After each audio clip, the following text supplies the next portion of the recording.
Emerald Dragon, the PC Engine CD version. And like I was just saying, it's very close to the original computer version for the PC-88, so it's like it still feels like that. So like in how it feels, it's somewhat similar to the other game we're playing right now, which is Illusion City, but still quite unique. And technically it is a console JRPG, even though it's kind of just a port. I really like how the game feels and plays, honestly. Like, I've been enjoying both games immensely. So let's move over here. Get my controller started. Just a moment. Resume the timer. And we get like auto loading, right? This game is so freaking advanced, and yeah, I'm gonna skip this and then it's going to auto load. So fucking advanced and civilized. Right, I wanted to confer. Did I stream last night on a Saturday, Sunfall? Yes, I did! Actually, we made a lot of progress on Illusion City. I think we got 2 more Deza statues. It was a fun stream. Yes, I did. Like I've mentioned before, like explaining my schedule. Yes, Game Dev Jeff, this game has anime cutscenes on this version, and they're very good. I mean, we haven't watched that, but let's review that, considering everything that we know about the game right now. Why not? You can give it another watch. But at my schedule right now, it's like floating breaks, which means they can happen on a Saturday, but they might not happen on a Saturday. They didn't this week.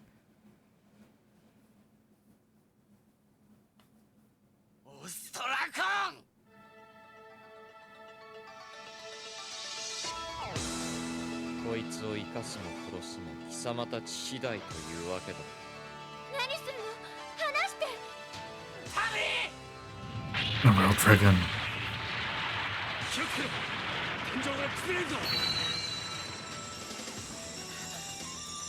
It's pixel art cinematics, the best kind.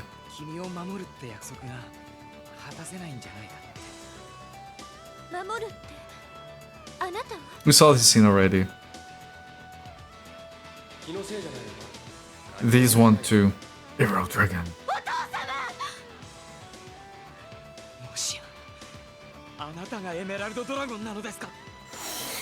Emerald Dragon.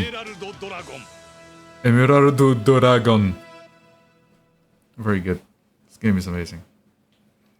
You've been out of town for a month, not really paying attention. The MSX RPG I've been playing looks amazing. It is! I'm gonna skip this part. This part is very long. We know the story already.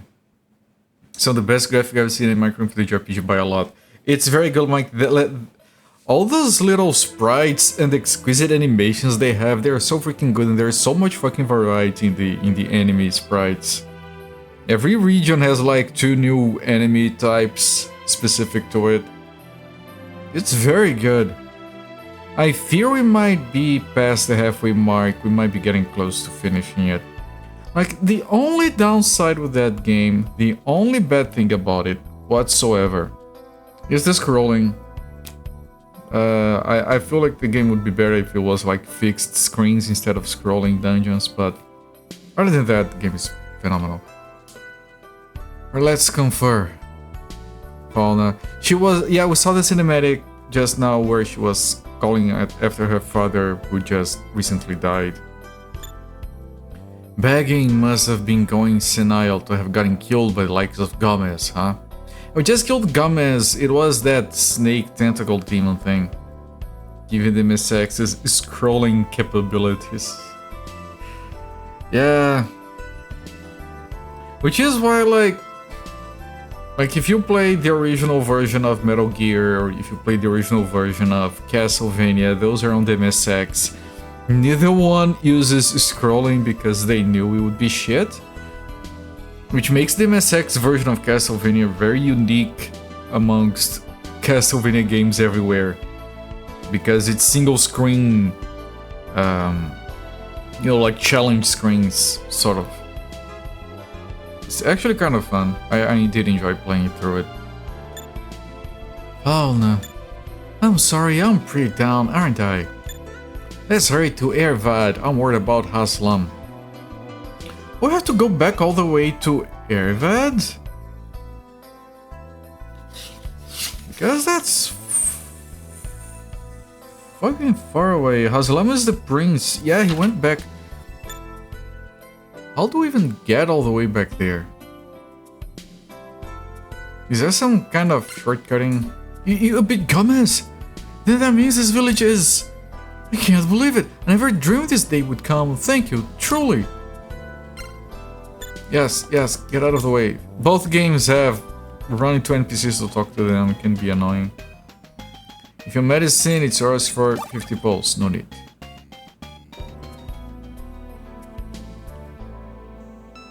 I wonder if there's a stagecoach around here somewhere. Nanai woman. Dots. Falna, good luck. Wait, was that a ghost? What? What? Out of nowhere, ghost drama. What? A woman was in the house next door? That shouldn't be. In order to save her child, Fitma's wife, who lived there, sent the child away with him. Wait, Fitma? No, I don't have that name written down here, I don't think. Then she herself became the substitute and was offered as a sacrifice to Gomez. Since then, no one's lived there. Oh boy, and I'm gonna get eaten by Gomez. I'm not gonna get eaten by Gomez. Yeah, I thought he was too happy about it. Gomez is dead, no more sacrifices. And that old man died, didn't he? Standing against Gomez alone is like willingly walking to your own execution. It couldn't be, could he have been planning to die from the start?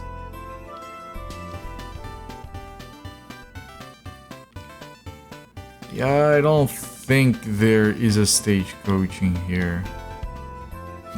Yeah, you just get sped up.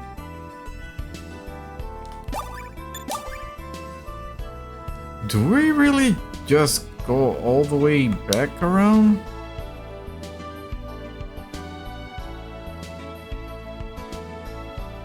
I don't know if I'm gonna sleep. No. This is not the inn.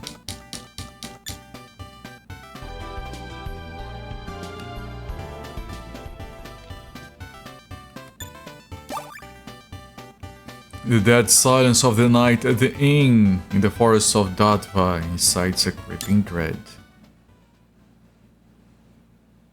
But it's all fine. We're fine. Don't mind the dread. Dread is okay. Okay, do I literally just... Okay, I guess we go around and back. Oh.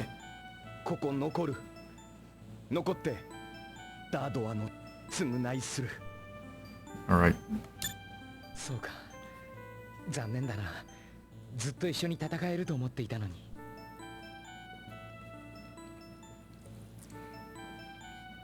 Remember, everyone who isn't Atrushan or Tenring is likely to be a temporary character.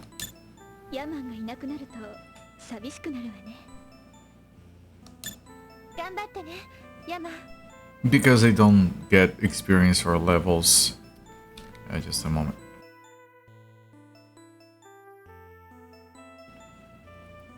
Ganbatte.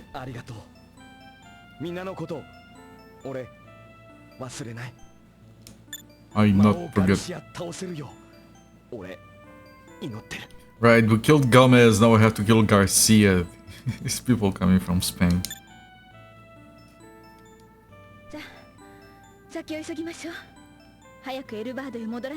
Are we getting a skip or do I have to walk?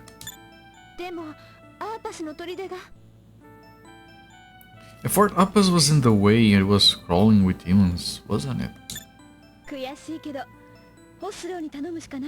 Oh, Khosrow. Khosrow was in... He withdrew to the cave east of Appas, I did write that down, next to Age of Ovi. Oh, he's walking on his own. We skip? No, I don't think we skipped. I mean, we are out of that place at least. Are these people more friendly now?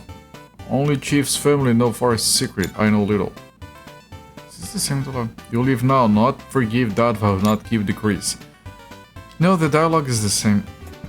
It was a guy to the right. I know that's Ivan, the guy we left back at that one. Navai, I mean, not that one.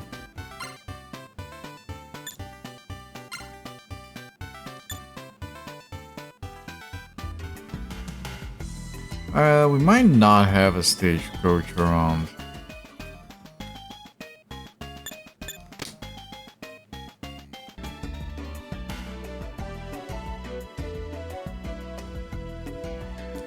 Yeah, this was the inn. The guy charged a lot. Room too small, stop complaining.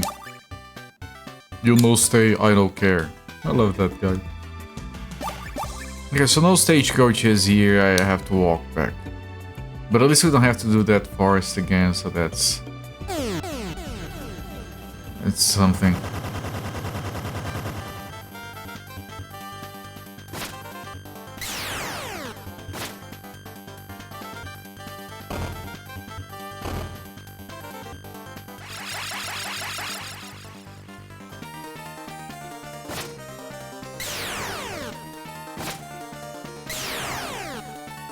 I'm getting really strong here.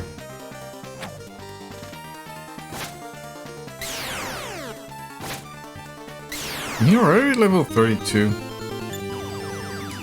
33.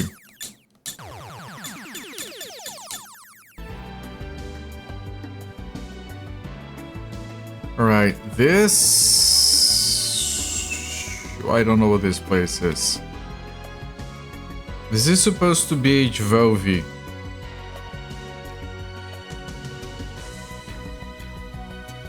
So where do we find...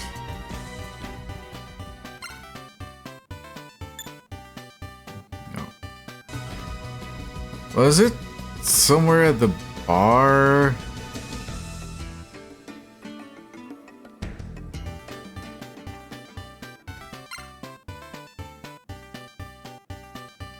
Oh shit, the Ravagers at Fort Appas. Yeah, no, I've heard of that.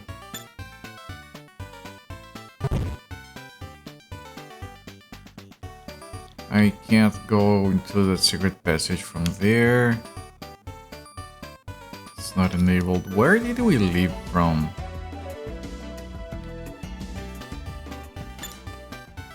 You're still here. No, no changes. Okay, I think I'm just gonna go to the cave east of Appas, wherever that is. I'm pretty sure this thing here is not Fort Appas. No, it's the Helium Battlefront headquarters, whatever that is. I'll try to find the cave.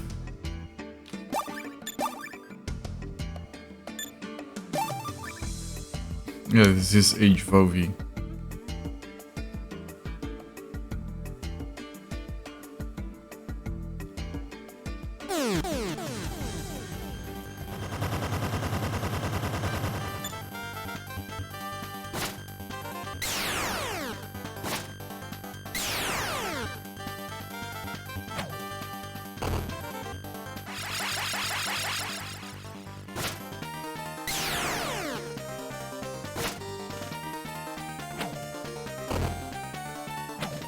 Remember we don't control the spells, so we kind of have to hope Turing eventually heals up everyone.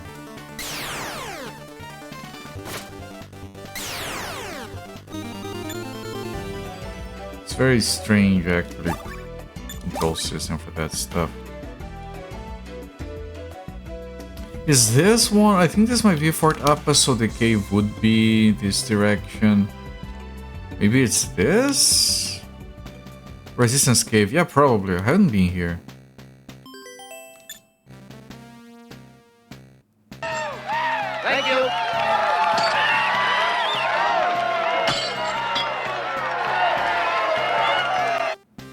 Joffertainment, thank you so much for the raid, my friend. Welcome in everyone from Joffertainment's channel. Welcome in, I'm Copert. I stream most days of the week around this time. I have been playing 2 recently translated JRPGs. This one is Emerald Dragon. I don't think we're even halfway done with it, honestly, because we have to find 5 dragon parts. We have 1 or 2, I don't recall. But both of these games are very good. This one and Illusion City that we're playing on the second half of the week. But yeah, my friend, what were you doing? You were playing Populous on the SNES. I think there is a Master System version of that. I might have played that one. It was very good for the time. It was very slow. Welcome in everyone, how was your stream? This game looks super cool. Wait till you see the cinematics. It is very cool, yes. You've heard Master System Populous is good? Alright, then I got lucky. Master System has plenty of good games.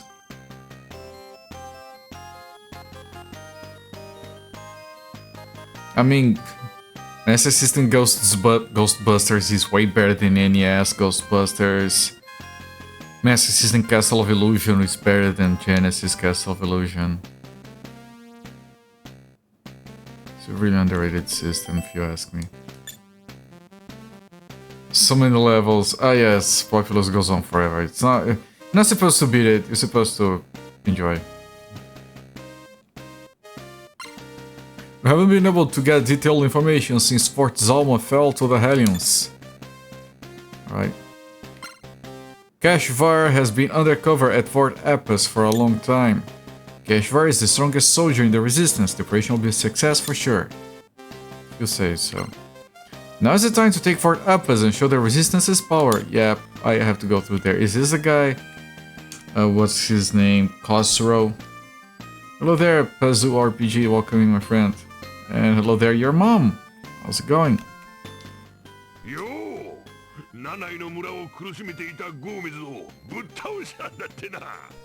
I did.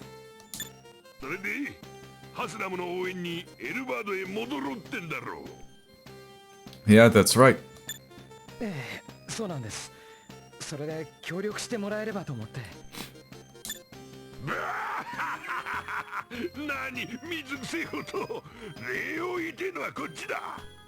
He really disliked us at first.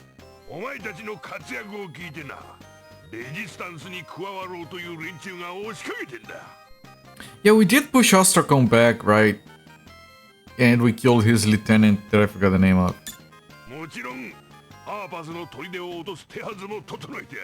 Good.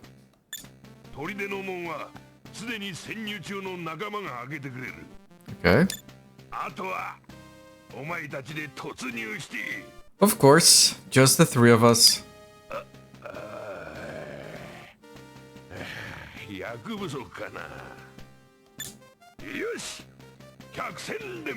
Okay, we got another temporary character.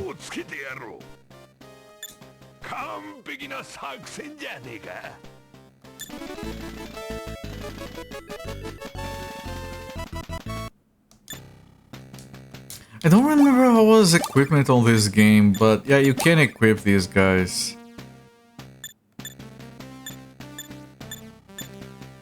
But I'm not going to. We have been equipping them. Was it because we had more money than we needed? I don't remember. Whatever. I'm going to go straight. I'm not gonna worry about item upgrades for now.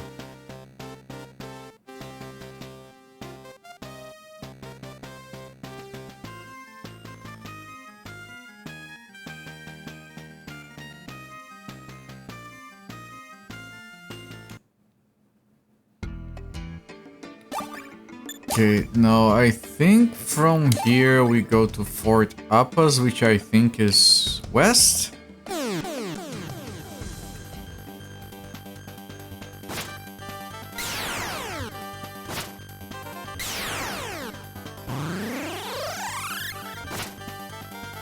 Good range.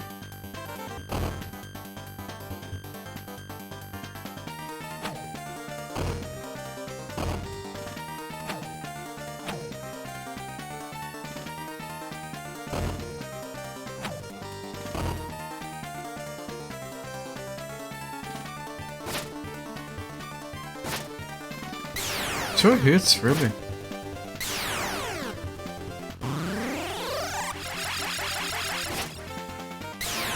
Karin needs to heal herself.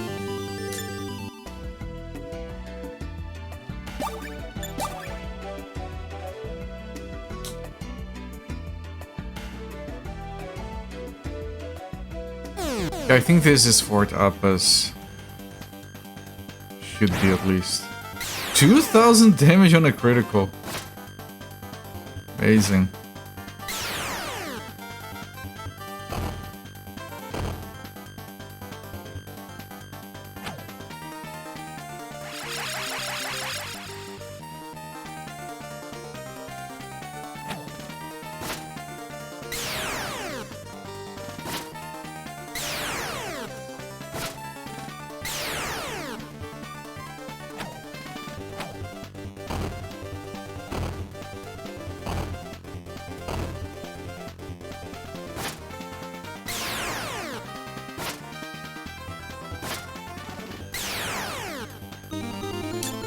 Okay.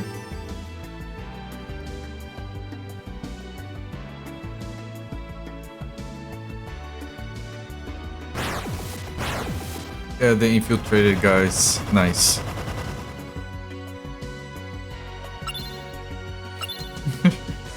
Removing their disguises.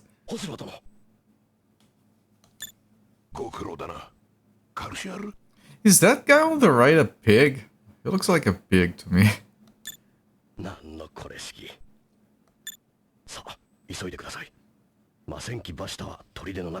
That's the next boss, right?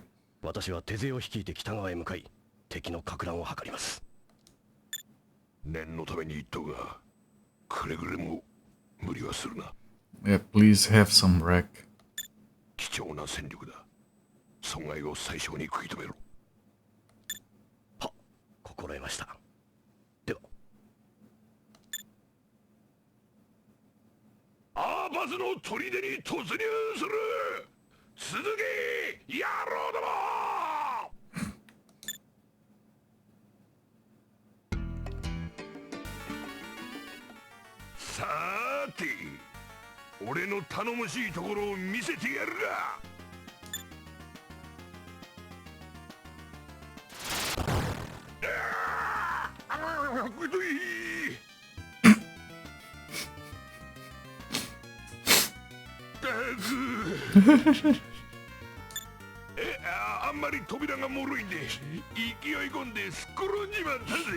The door was so weak you'd won.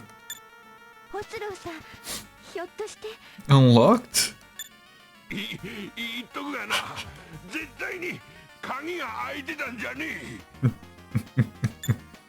Dots.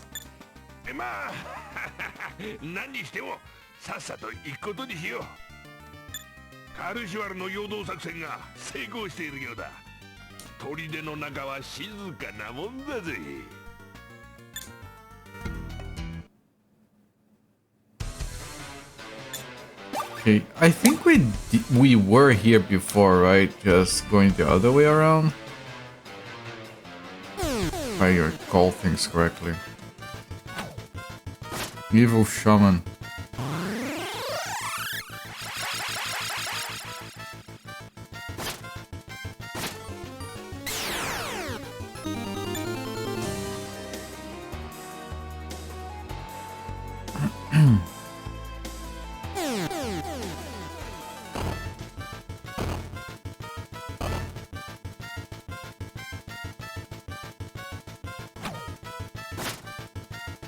Evil fighter.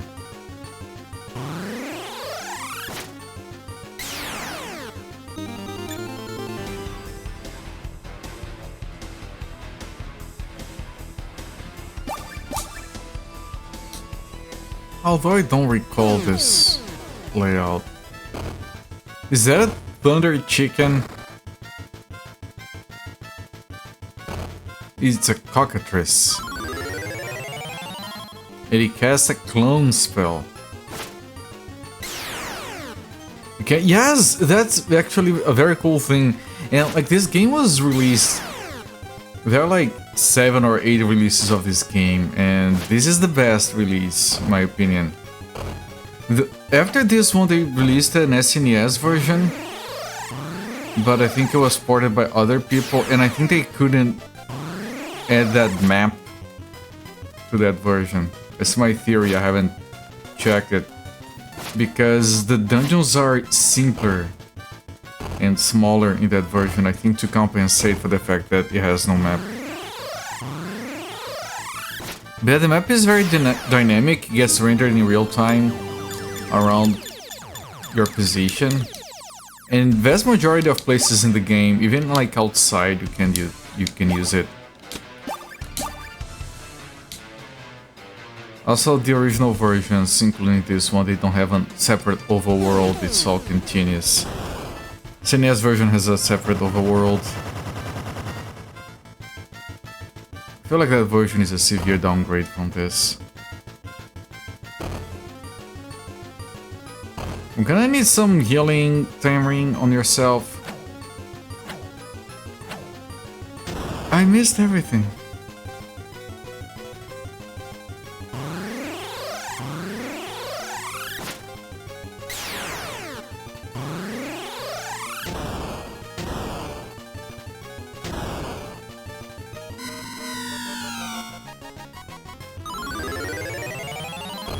Another clone. Oh, that sounded like a critical.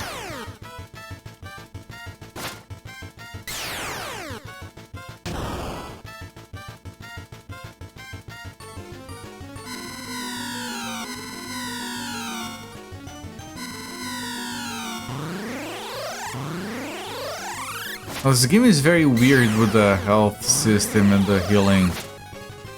Because you can't manually heal with spells. And at the same time, you only ever lose if Atushan dies. Everyone else can die and they just come back afterwards. There are healing items, but we haven't used them, not really. I thought that... I wasn't paying attention, I thought that guy was an enemy. I am paying attention, I got distracted, it's different.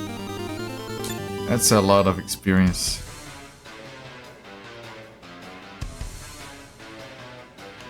There is a chest!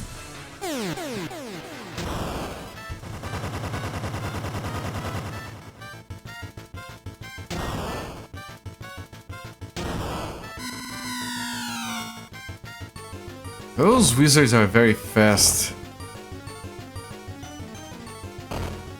Cast their stuff. Oh, they're all attacking first. For some reason.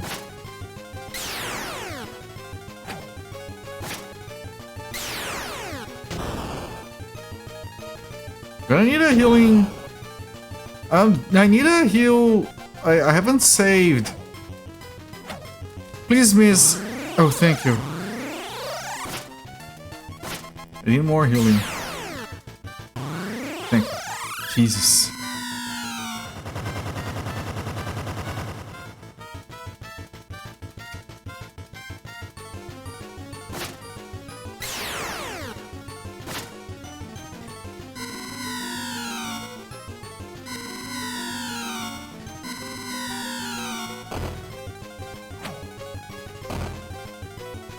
This is tricky, I should save after this.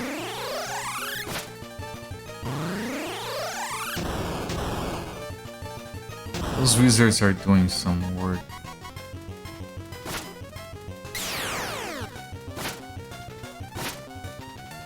Okay, 2 of them down, that should be good enough.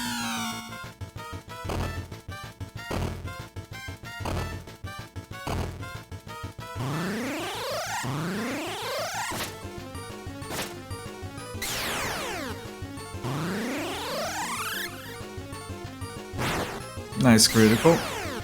1600 damage.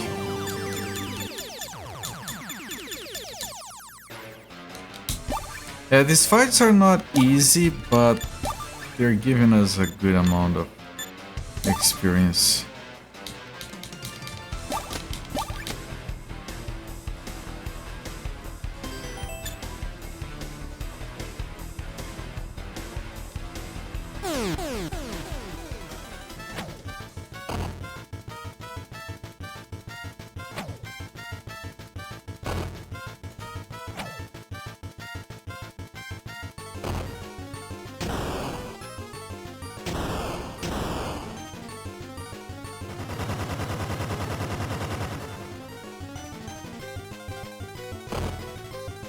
Fauna is almost dead.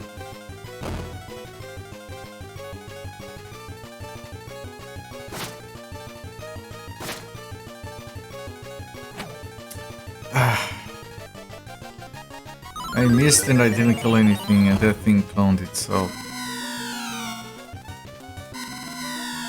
And now Terran... Okay, Terran healed it himself. Fallen needs to do the same. Thank you.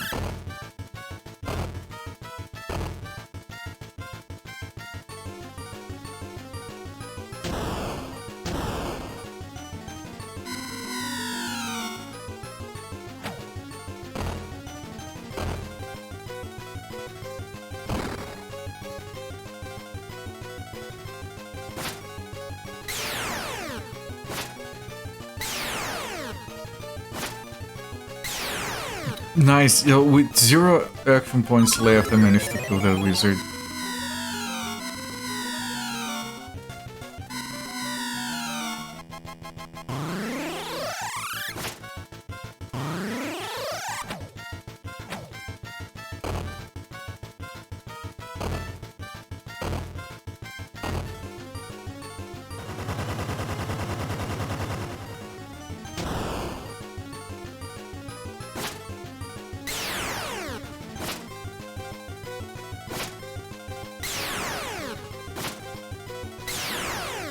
Nice.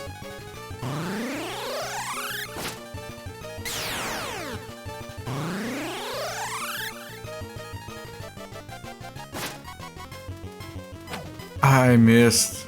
Shit.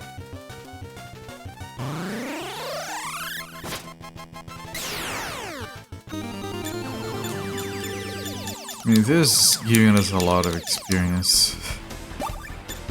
Didn't expect to be getting that much.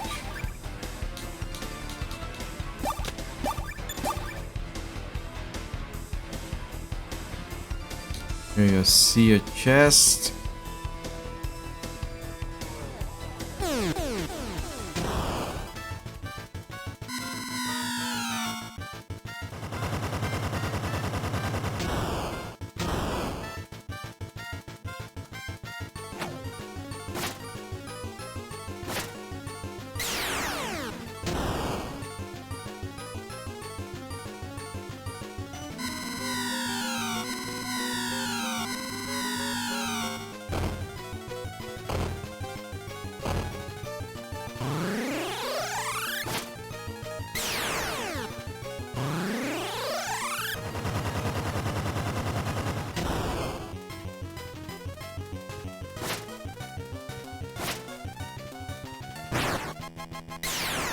Nice, but I can't attack anything else. They still have their wizards up. Yeah, the frontliners keep their wizards safe.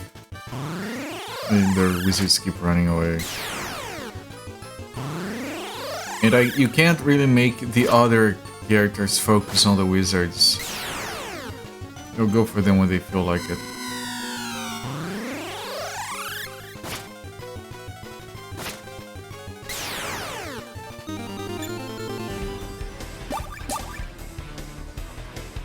I didn't even get that one.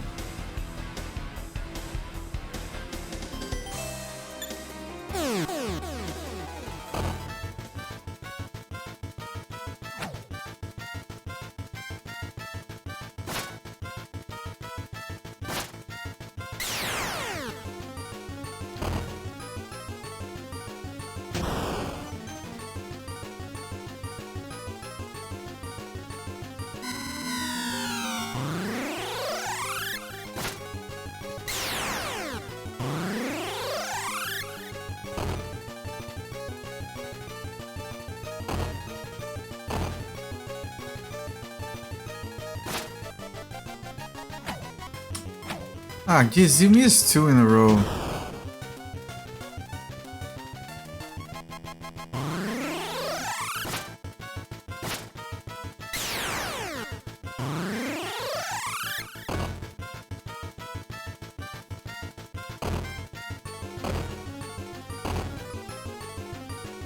Still going for the wizard first. Here we go. Oh, that's new.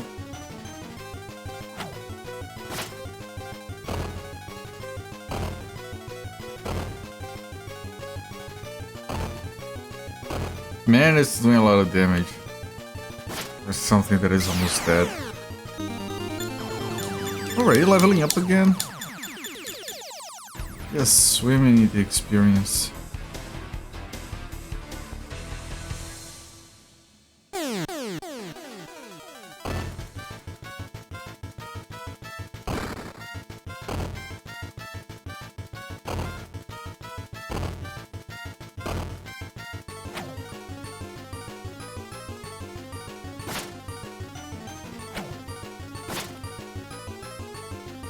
Really? Didn't even kill that one? That was pretty lousy. You didn't kill it either. Thank you.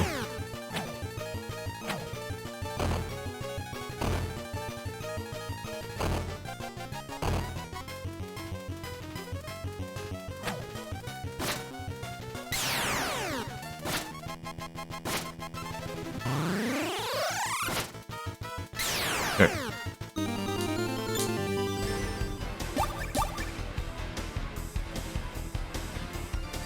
That chest I did open. I want to see if there is another chest on that corner. No. There's exit is over there. I'm gonna go here, see if I can detect the chest on the bottom left. I think it's likely.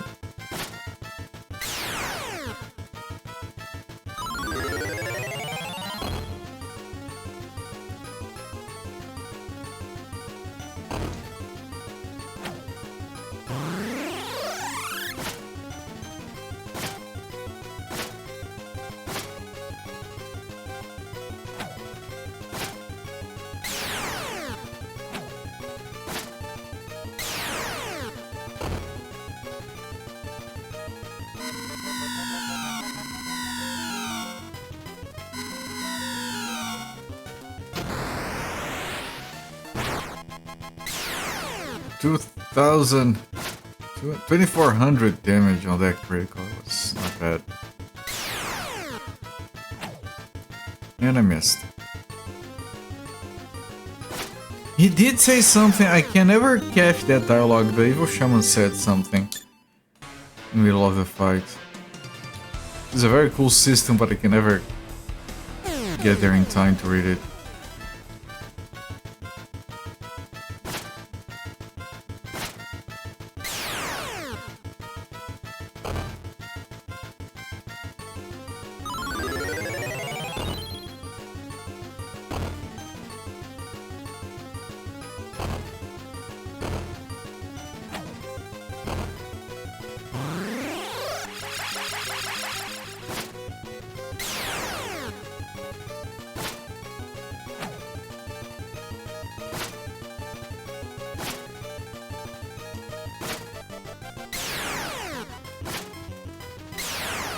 Nice.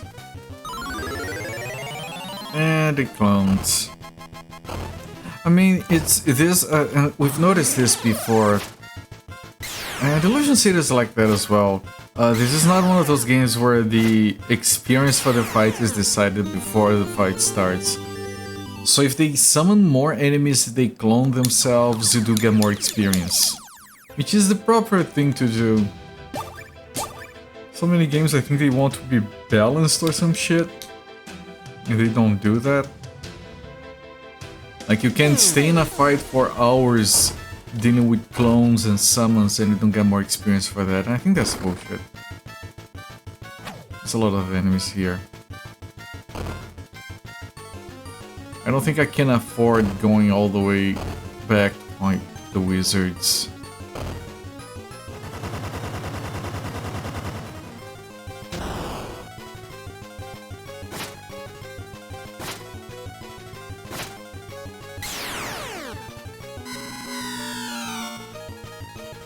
Already kill one.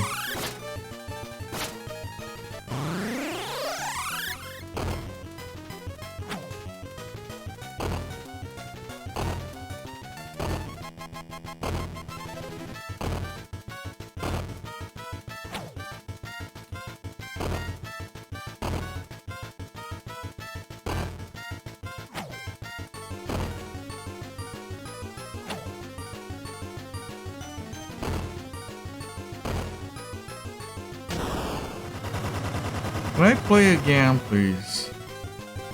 I have to go after this guy before he gets to Terran.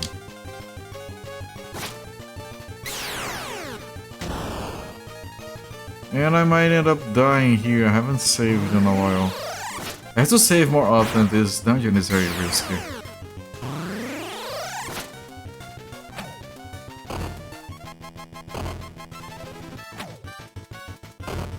Lose a lot of progress if Atrushan dies.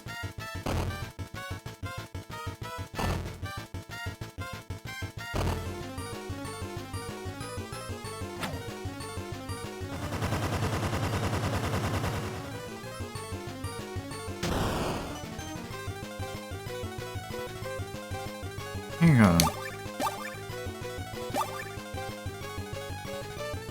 Is this a hill?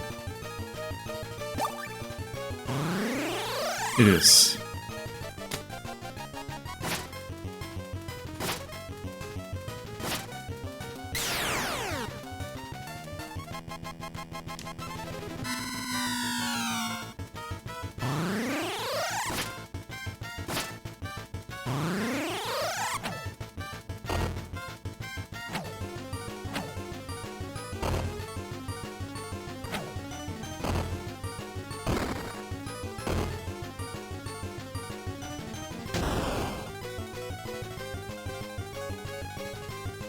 I don't think I can. I'm gonna reach a wizard. I reach the other one. I can. I don't kill it.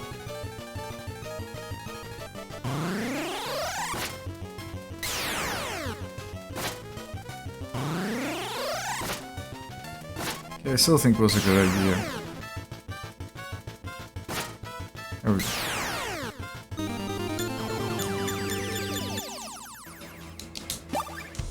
Gonna save.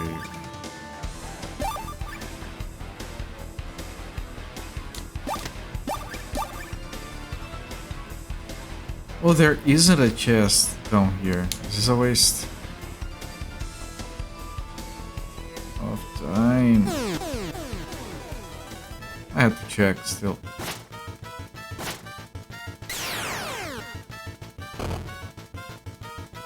It's a lot of wizards. There were 4 to start with.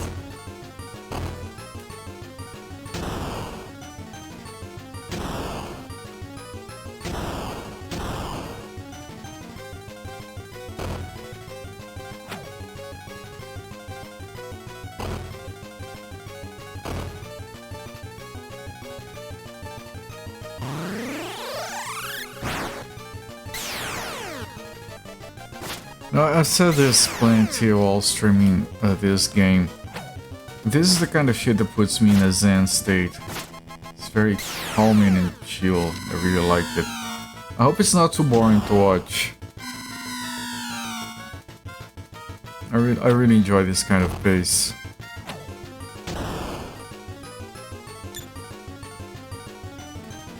Still surprised by how much it engages me.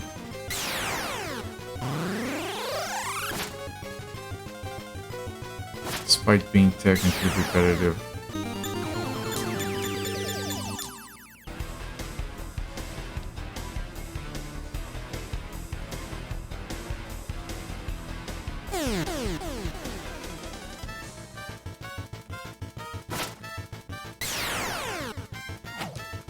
If I hadn't missed, it would have been so much better. Didn't have enough action points for another attack. I could probably kill it in one shot if I hadn't missed.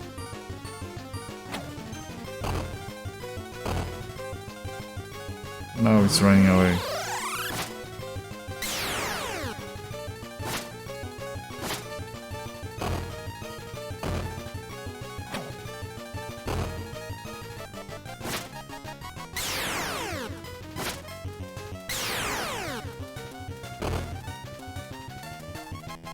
Not enough action points. The one attack on that guy. Critical.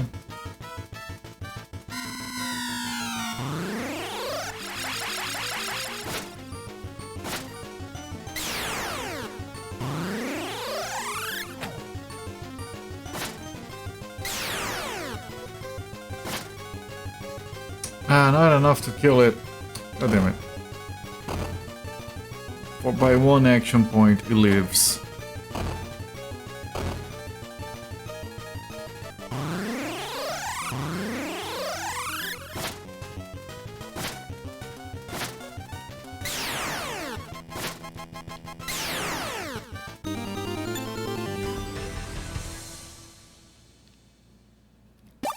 What about this?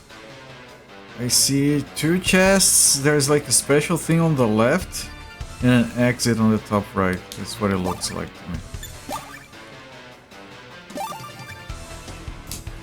Maybe the exit is blocked until we deal with whatever is on the left, which might be that. I forgot the name of the boss that lives here.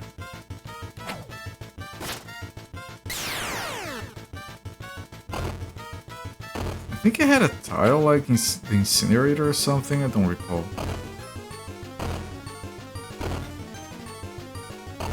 This isn't Garcia yet. I'm pretty sure.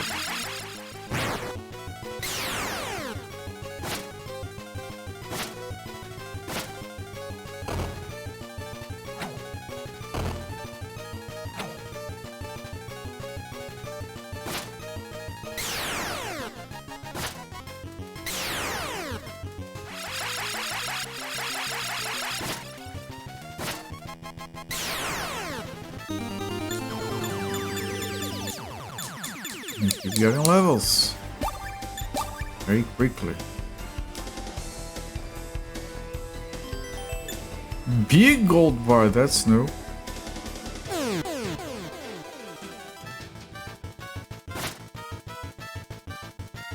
I tried to do a diagonal attack. It's hard to hit the diagonal sometimes, so he walked right instead, so I missed an attack because I missed the diagonal.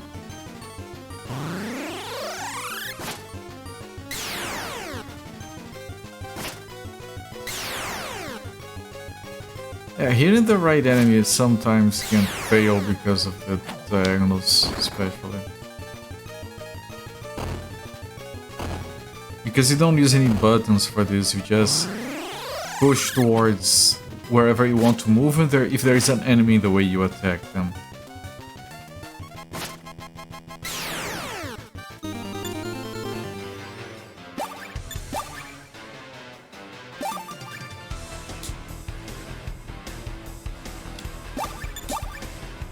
This leads to what I think is the exit, but I want to say this.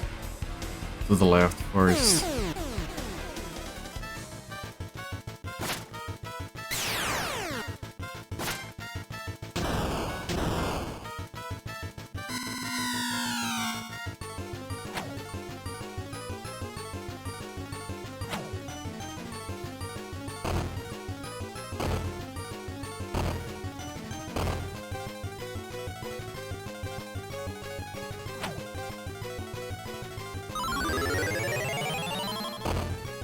Another clone. I just realized that they upgraded from Dia to Radia for the healing spells, so they're using bigger ones. Like you can look at what's happening at the bottom text box, but like it's hard to keep track and care about the spells since you can't see a list of the spells you can cast anyway. What they do, they just get cast automatically.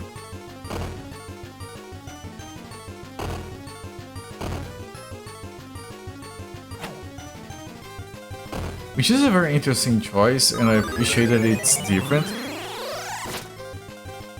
I don't know if it is like good gameplay.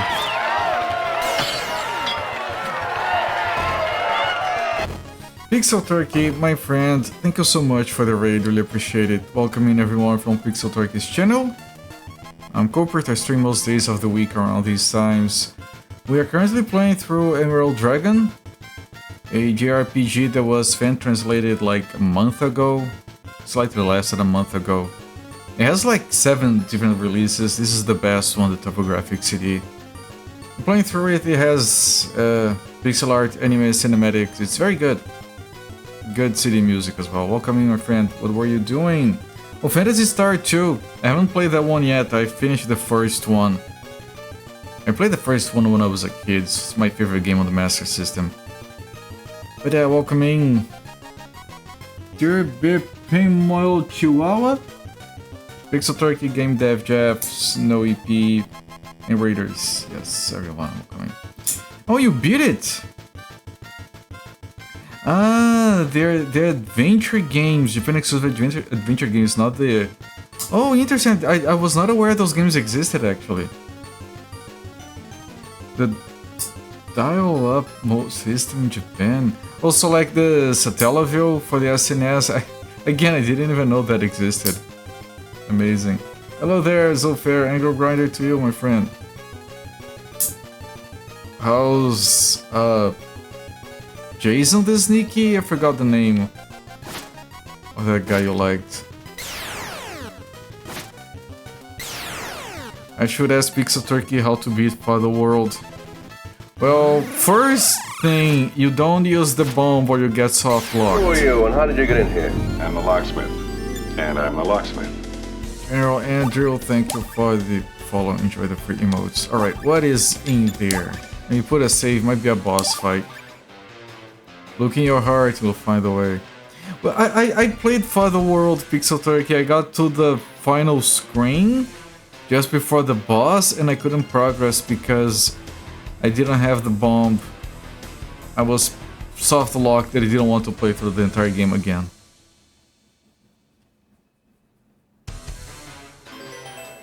Scorpion egg.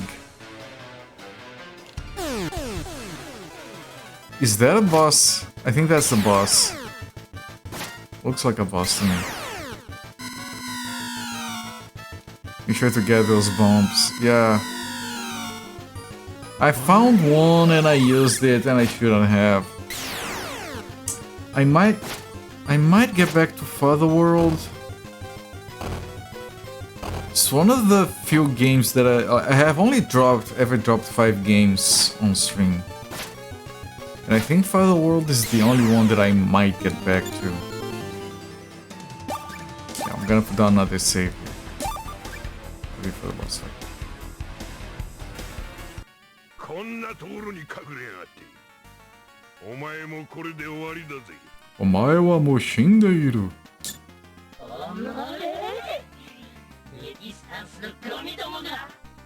These bosses all have that weird voice modulation. Bashita the Ravager.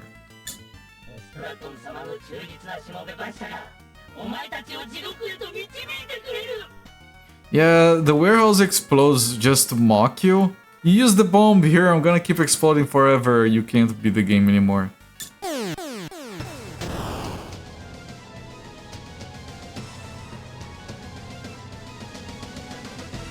Now remember, focusing on the boss is never a good idea.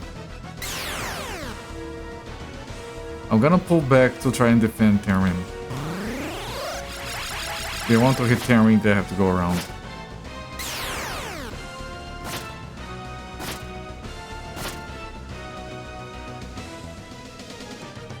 And some of them do.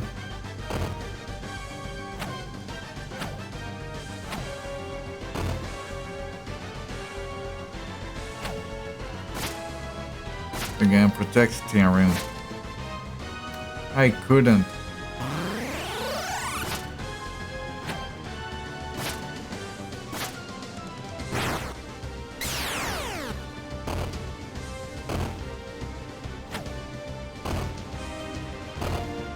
Oh, oh, oh, no.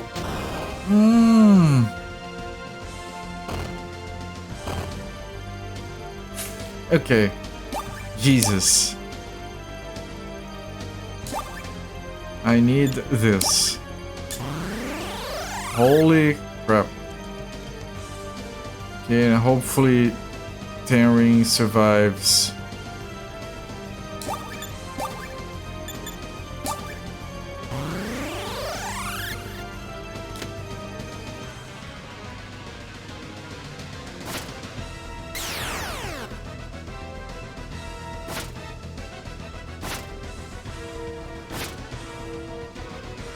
I couldn't kill it.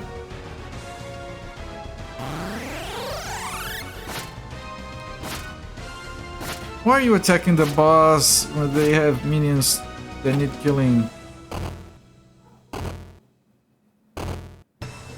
Those guys don't have a lot of action points. Now I can't reach... No, I can, okay.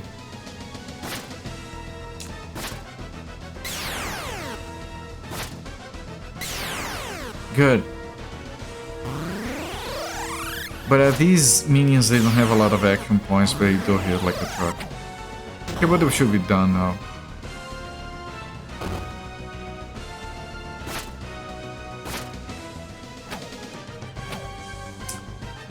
Yeah.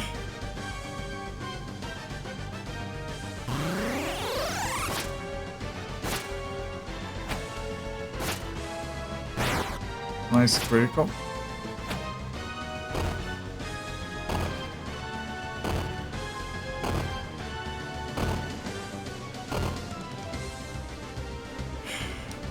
Do I have another one of those?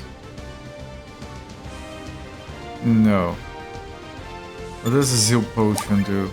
No enemies nearby. There is one right there.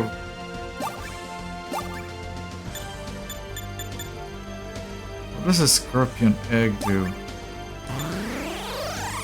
Oh, it increases your maximum HP. I'm sure it's temporary.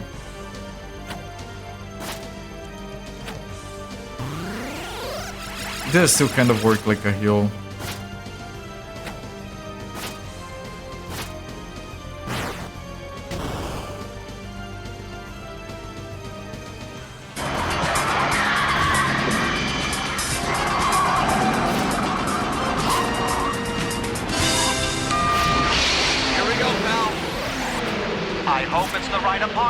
So do I.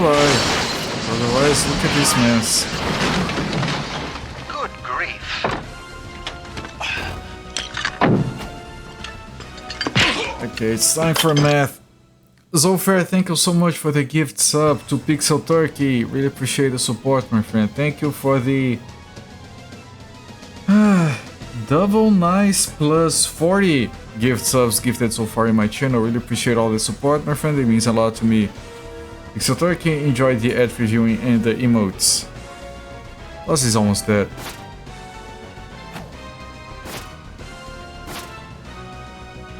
Not quite.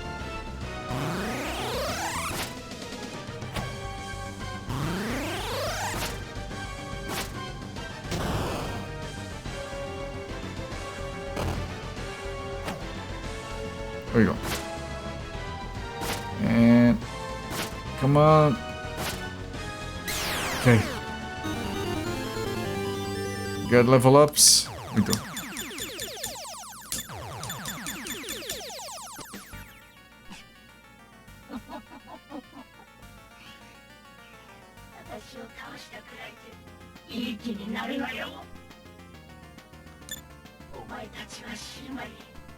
Then tell me.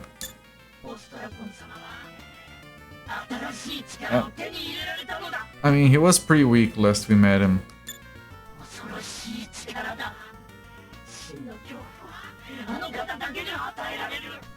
Alright. Got it through terror. Nice. He's talking like a loser. They did that a lot. Welcome, Incubits. We ravaged the Ravager. Yes. I think that's what he wanted all along. Yeah, hello there. New powers!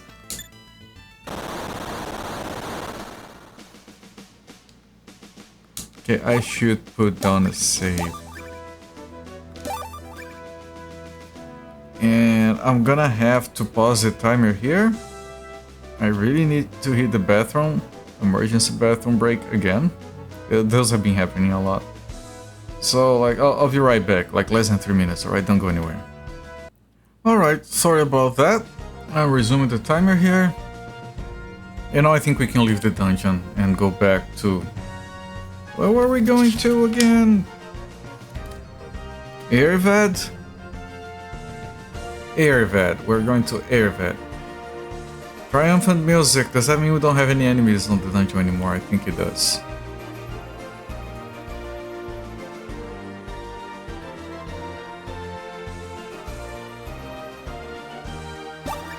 Wait, no, not save. I want to look at the map.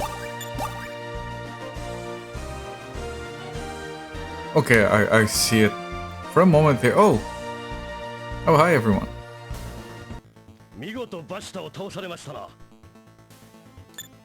まあ当然だろうな。ところでカルシャル、これからのことだが。は、心得ております。すぐにもザーマ攻略の準備に取り掛かりましょう。ホスロー殿はキルデールの町へ向かってください。Okay, hang on. I'm gonna write down that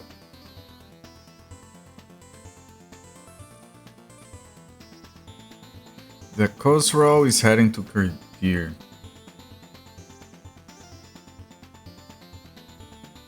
Because last time we were told he was going to the cave, and that was important.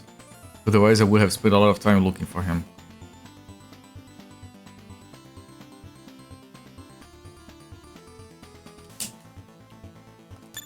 知らせでは町を占拠した魔軍にタップじいさんが囚われたとか。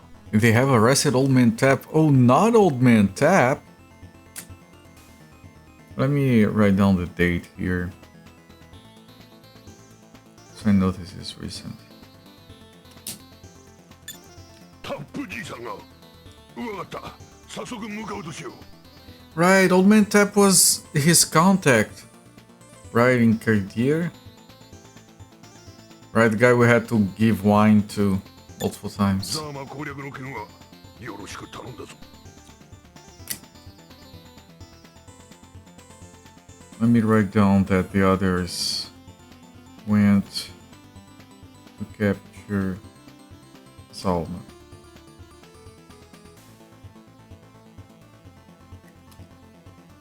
Tap is a jolly fellow and no one can deny, yes. 承知。聞いた通りだ。俺たちはこれからキルデールの町 Oh, you're sticking with us? Oh, we do go to Kirdir.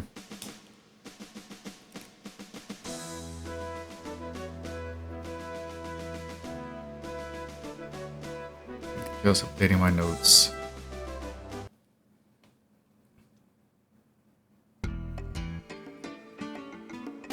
Where is this?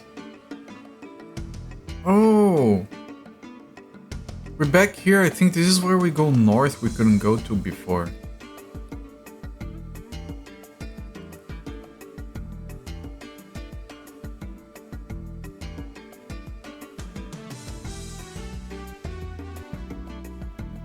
Not this way.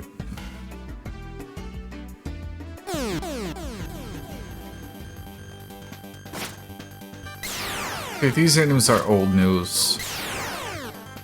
We all get one-shotted.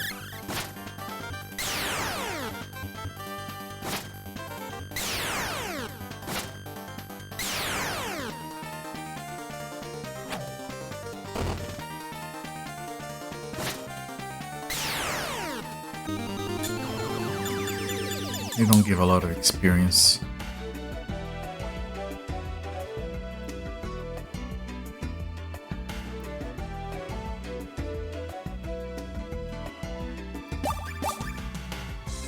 Wait, where is this? Is there a passage here? I'm confused.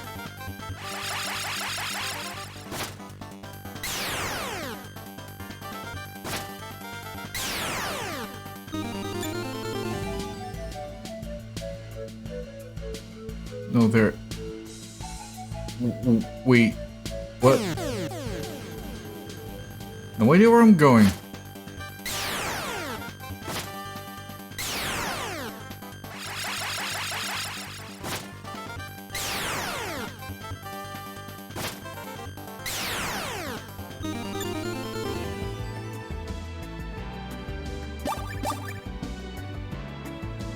There's nothing here. What?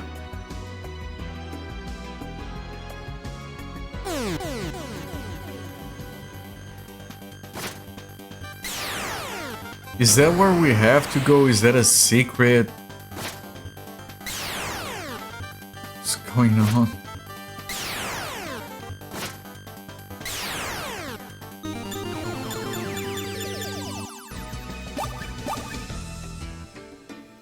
Oh! Okay.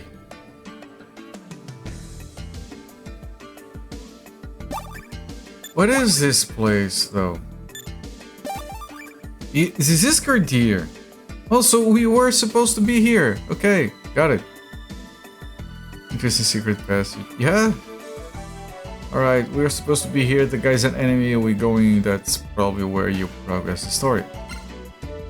You were the resistance, aren't you? Jeez, is it that obvious?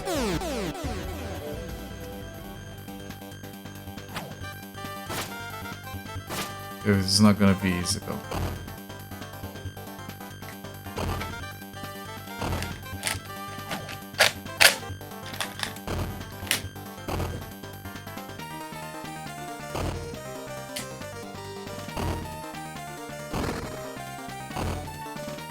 Jeez, that's a lot of damage.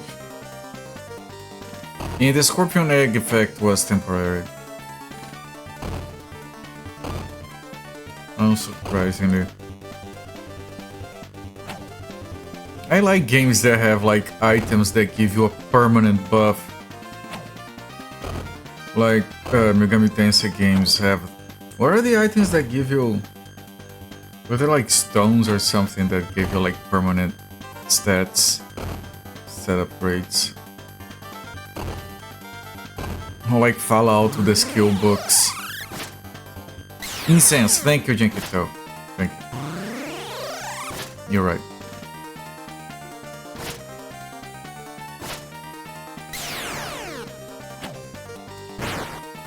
My memory, you know.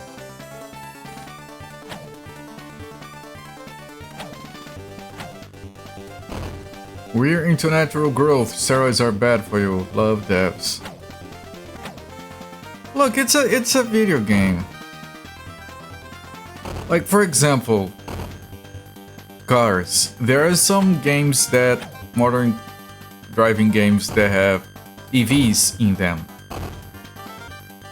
Now I fucking love EVs in real life, including the fact that they're silent. But in video games, I want the cars to go vroom.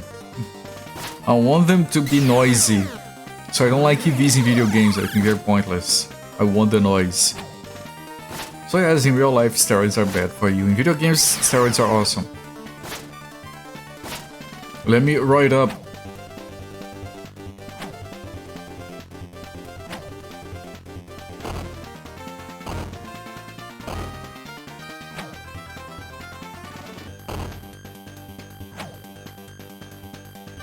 Just ask Cook Nukem. Yeah, there you go. Where is it? Where is it? That's my Duke Nukem impression. Vroom vroom them roids. There you go. I can do that too.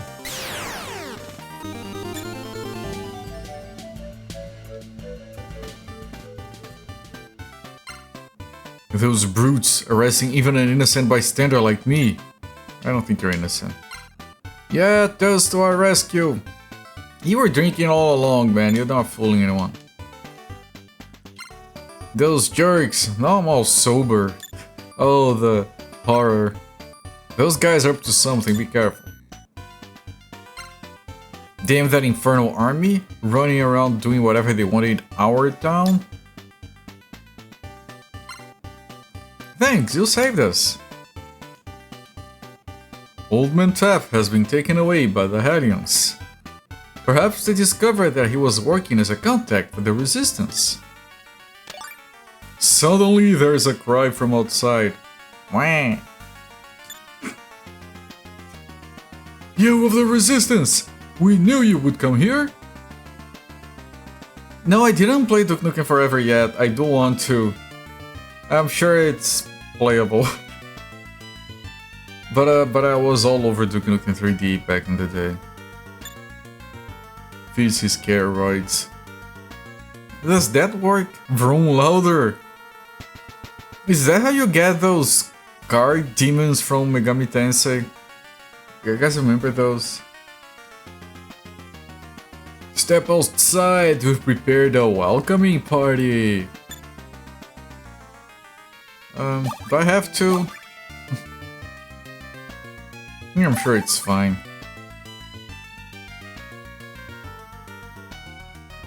Pixar? I don't remember which company it was. The Cars movie. I liked that movie. I feel like it was way too popular though. It shouldn't have been that successful. It surely shouldn't have a sequel. The humor in DNF is definitely of its time, to say the least. I haven't played it, but just thinking about it, yeah, it probably didn't age very well. It was already bordering on cringe at the time. Where's the party? I was promised a party! Oh. Are you the party? This is Old Man Tap, I remember the sprite. Old Man Tap, you're safe! It doesn't look very safe to me. Khosrow! His face. No! This is a trap! Leave me be and run!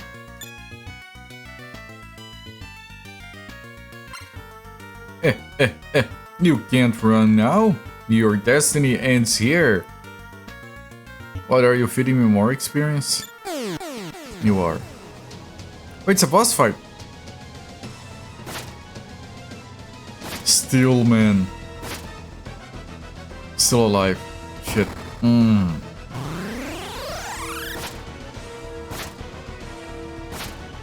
Don't hit the boss, you moron. Kill literally everyone else first.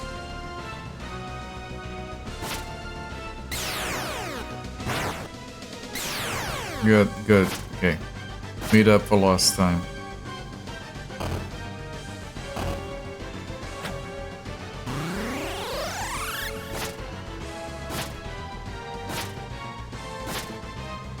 The ones from Megami Tensei are based on that book from Stephen King. Yes, they are. That was brought up last time we saw them. Can someone heal Tamring? You know what? I just saved. I don't want her to not get that experience. Maybe instead of roids, you need drugs plus alcohol. Is there a difference? I'm not very well versed in roids.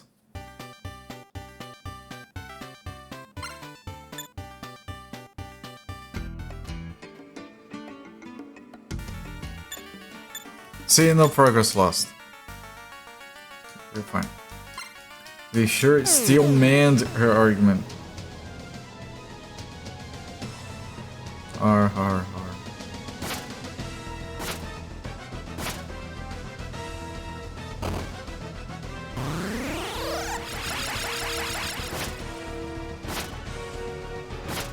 Don't hit the boss! It's fine, drink it though. No one drinks alcohol to get muscles. Then they're doing it for the wrong reasons. Try to get this guy's attention. Am I even hanging out with the wrong crowd? Yeah, you definitely are.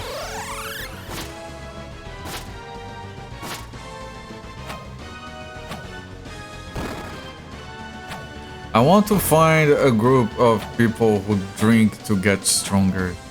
I want to hear their reasoning.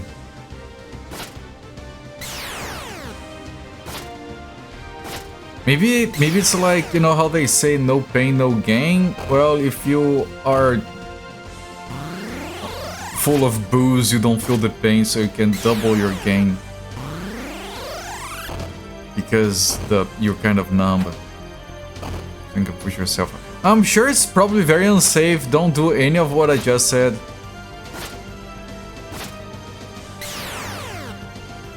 Or do, I'm not a dead. The drunken master trope, there you go. We're talking about that when we're talking about brewmaster monks in World of Warcraft. Where they can take more damage because they're drunk.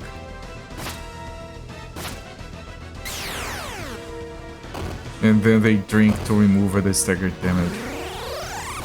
The strongest drinker in terms of physical power, let's remember, is that guy from Yu Yu Hakusho. Drinking meloness. Yeah, see, it goes along the strong, etc. Imagine if the PC sayings were powered by drinking instead of eating. And then they go all wasted into the next fight. Yeah, Piccolo, you can't, I'm gonna kill you. Yeah. Vegeta, pass the booze. Don't hug it all to yourself. Kamehame, dude. I know you did something else.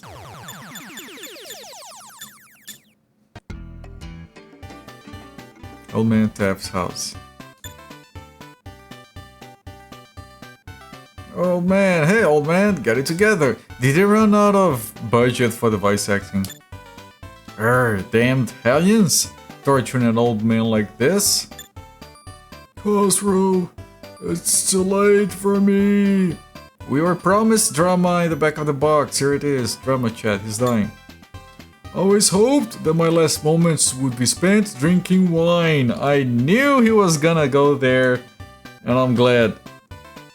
See, if he had drunk more wine, he would be stronger and he would have survived. They took all my teeth. That's a lie. I already didn't have any. Old man, what did I tell you about the wine? I brought the wine! Please give this to Old Man Tap. More wine! His name is Tap, should be under the beer tap. He's the guy from my break screen, yes. The smell! I'm feeling stronger already! Oh God! Give that shit over here! You really did bring me wine. I was just kidding, but let me have it. If you send him to play Tapper. Look, delicious. I have no regrets left.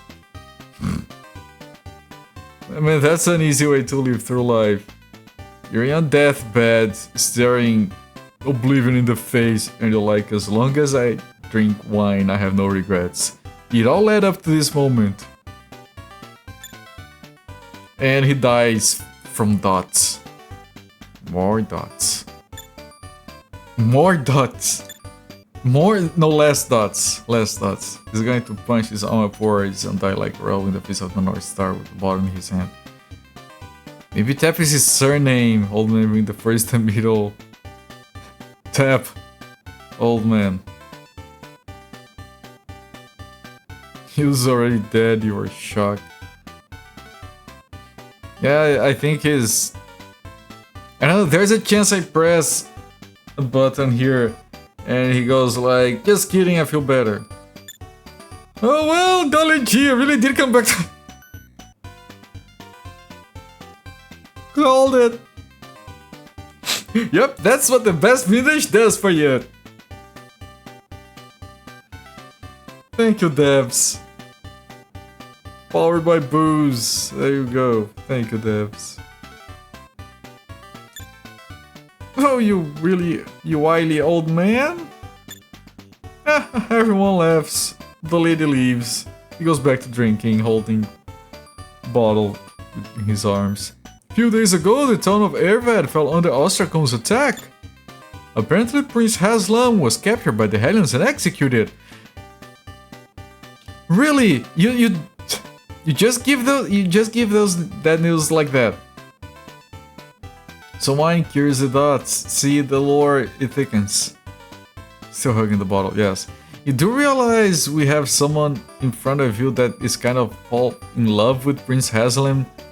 He just said, oh, apparently he was executed, like fuck you. He was just rebooting. What? Yes, see, she's complaining. If you're making that up, you're gonna be sorry. No, I'm not making that up. He was executed. Okay, then that's alright. Getting mad at me won't change nothing. Just telling you what I heard. You piece of... Stop, Falna. Old Man Tap's not the kind of man to lie about this.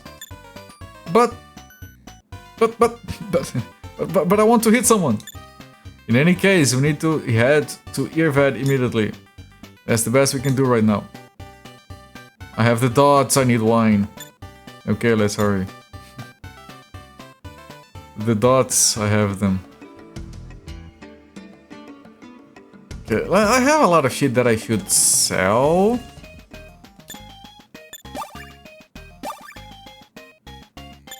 Like this, it's a consumable for damage.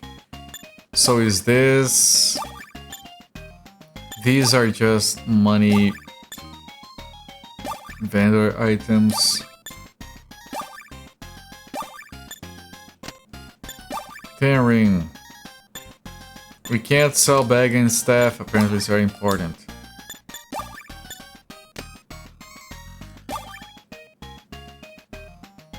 Okay. She already had the dots when she picked up the ring in the cave. I know. She still hasn't had any wine. That's the problem. Okay, do you have better gear? Sell it for Atrushan, Khosrow, and Fauna.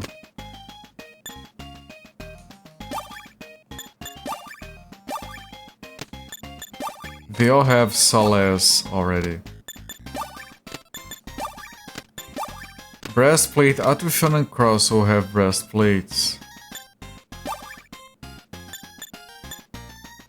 But plate mail is a lot better. Atrushan and Khosrow don't have plate mails, right? No beating or plate mail. Atrushan and Khosrow, right? Yeah, plate mails it is.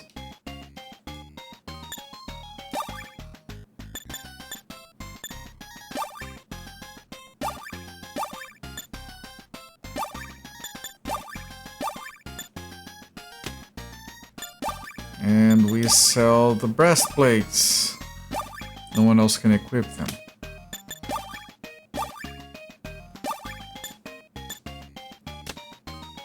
Do you have anything else? Iron Shield is only Atrushan. And Atrushan already has an Iron Shield. And the other item he had was a Saleh. Yeah, okay, nothing else from you. And he's saying that the plate mail is the best armor in the game. I don't know if that's true. I'd be surprised if we were already done. Considering we have to find 5 dragon parts, and I think we only have 2. Strange name for a shop. I didn't see it. Armor store, Killdeer. Is that a joke? Is that from the translators? Because the city is called Killdeer. And here it says Killdeer. No, I think that is the name of the shop. It's supposed to be a pun. Good eye, Zofair. I think that's on purpose. And yeah, this weapon shop is called Cut Out, so the other one is kind of a joke name on purpose. No one in the party can equip the longbow. Warhammer, let me... Hang on.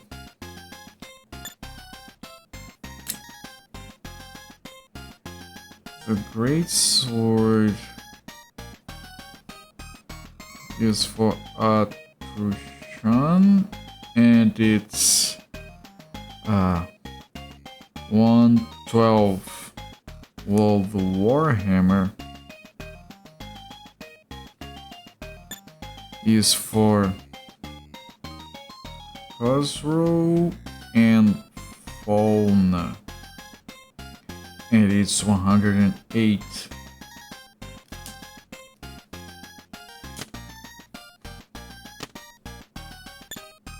Let me see what we have equipped. Atrushan has a broadsword that is 78.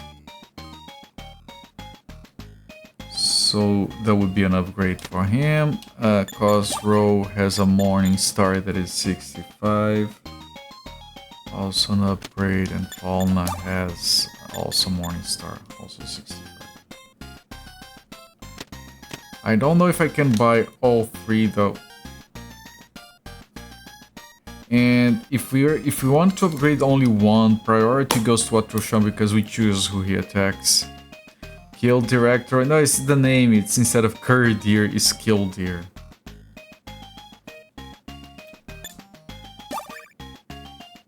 Yeah, I can only buy one. I'm gonna buy the Great Sword. Also, like, Cosroll and Falna might leave the party eventually.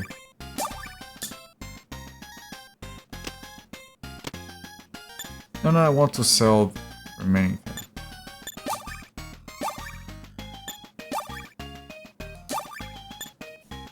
Okay, let me go back to my previous notes.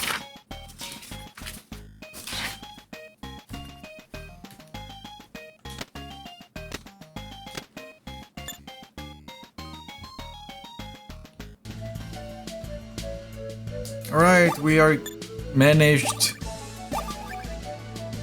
Good to go. We were going to have to go to Adhar. Right?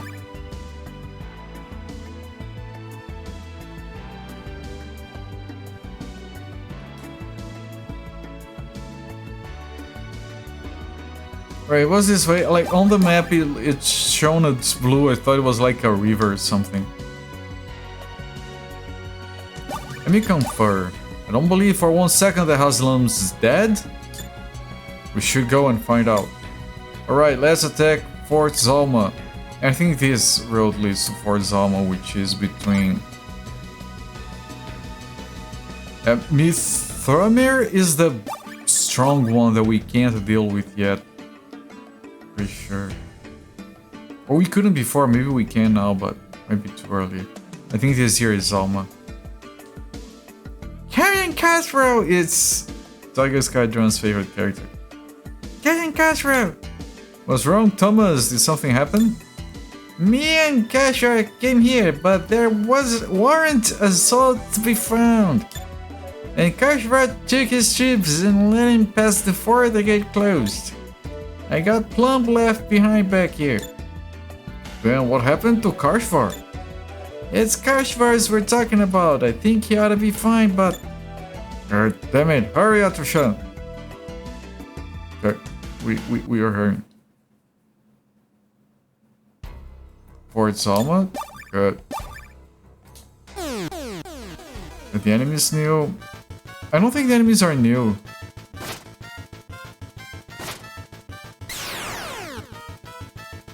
Right, Manticores were here before. Yeah, I think the enemies are not new.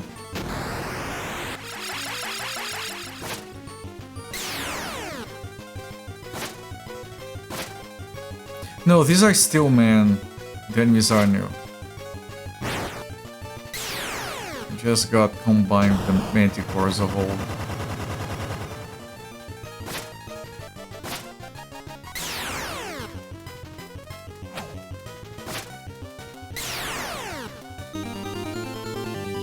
A reasonable experience, I suppose.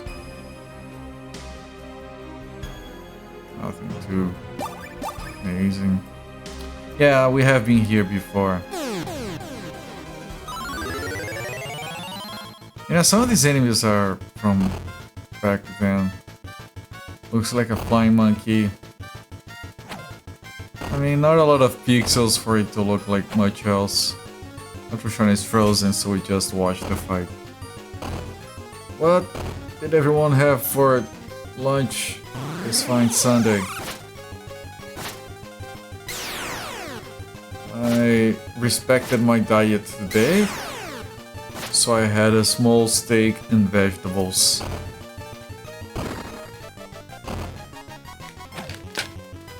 That was it, that was lunch. Then dinner was tea and crackers. A few. Very few. And that's why I'm hungry all the time.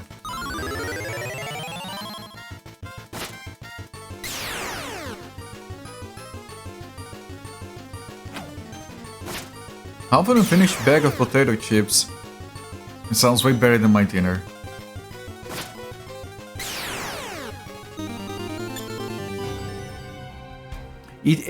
Oh no, we came from here.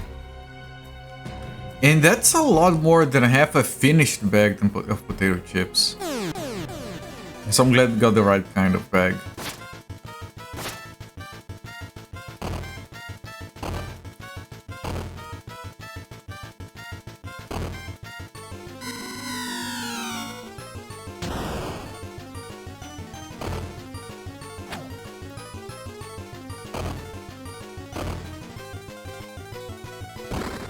Holy shit, criticals.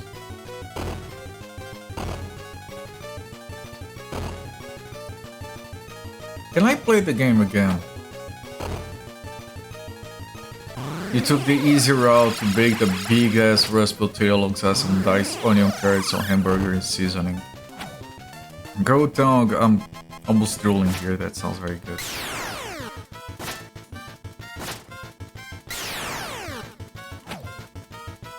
And that's the easy route. I wonder what you have when you're trying to be fancy.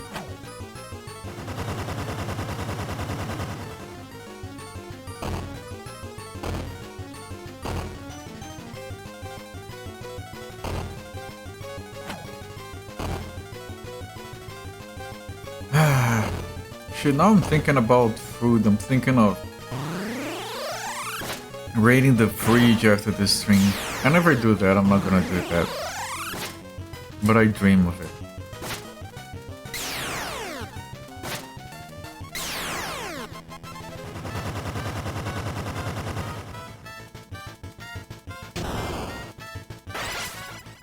What is that? I slipped, oopsie. Oh, 10 rings slipped? I think she got a spell that phases her or something. Was in the bridge. There is bread, there is cheese, and there is bologna, and there is dulce de leche and chunky peanut butter.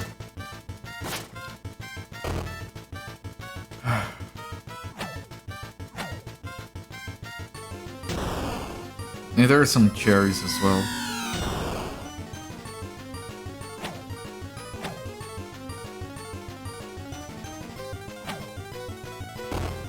God damn it.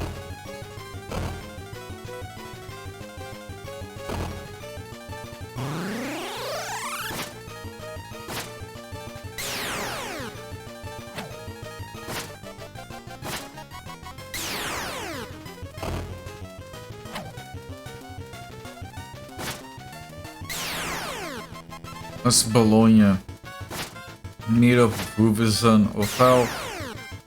I don't know, and I don't really care. You know, people are like, if you knew how a sausage was made, you never eat one anymore.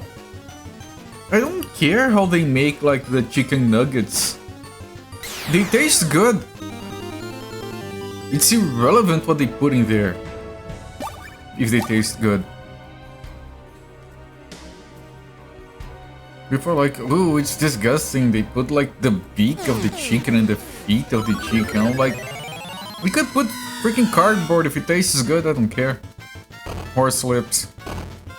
If they manage to make horse lips taste good, good for them. Hello there, Flipside. Welcome in, my friend. How's Strix? How was your Sunday?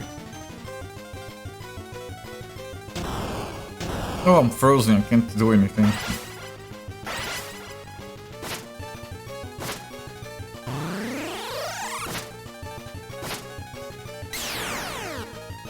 Oh, that spell makes you invulnerable. Oh, but when you attack, you'll go back to... Okay.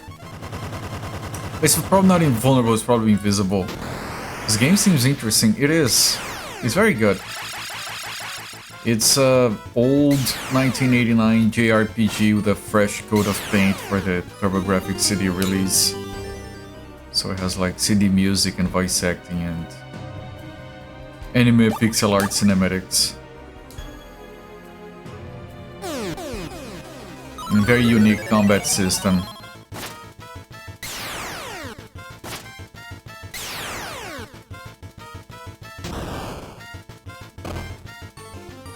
If only knew how many animals are sacrificed to make this game. Don't talk like that about the devs, okay? They tried their best, and most of them are probably still alive.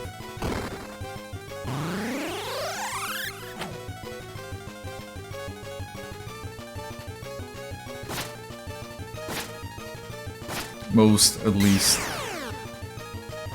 I mean, how old would they be? The original is 89, and some folks are probably around 30 years already. Man, you could have people working on this game that are like in their 70s.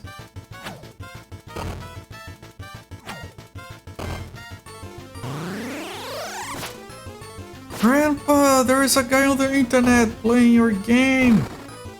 What? Why? It's old. So are you, Grandpa. I know, you little shit.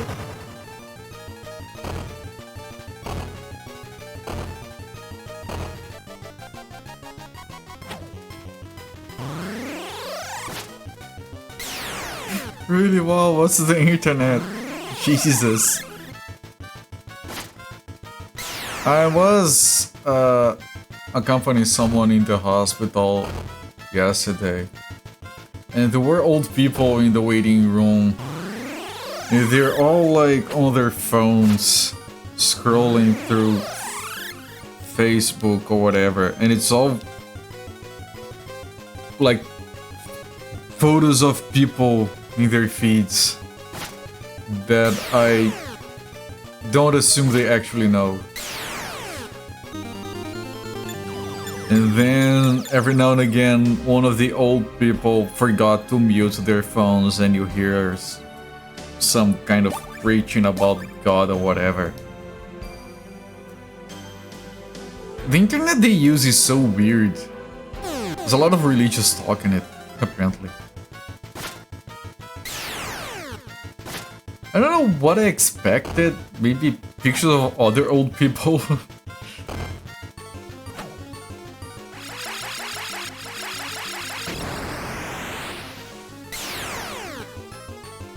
I know everyone is everywhere on their phones nowadays, whatever.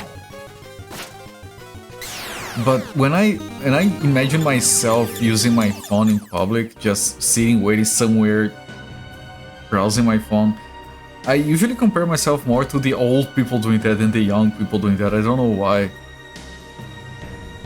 And then I get a bit, oh, look at my phone at home, I guess. Tell me not a single one of those people watching my stream. I wasn't streaming right then. And you can't expect old people to figure out VODs. Actually, VODs should be easier than the concept of live streaming for them, I guess. I don't know.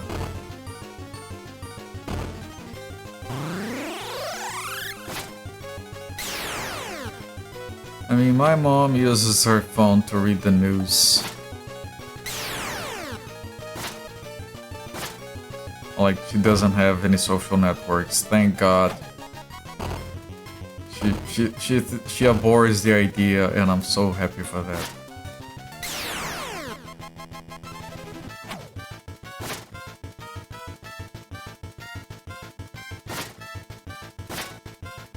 Never had a Facebook or Instagram account.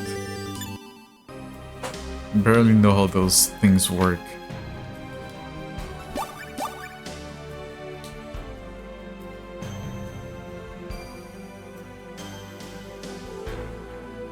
Alright, this is the exit, so we can get back to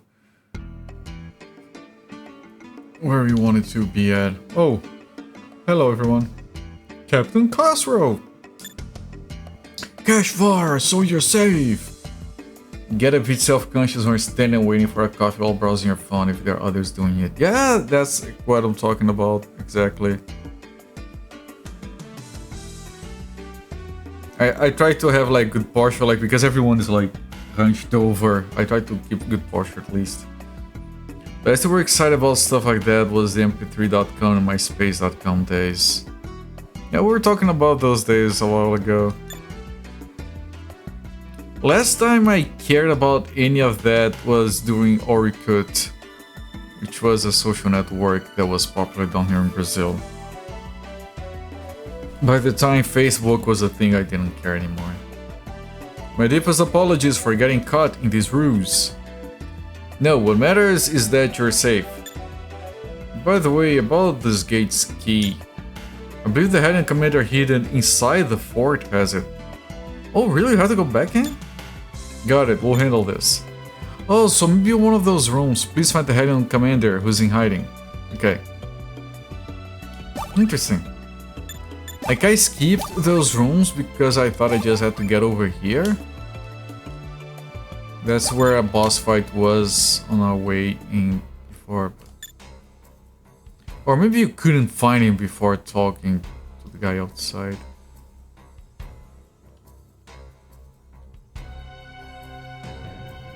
Oh, there are these rooms as well.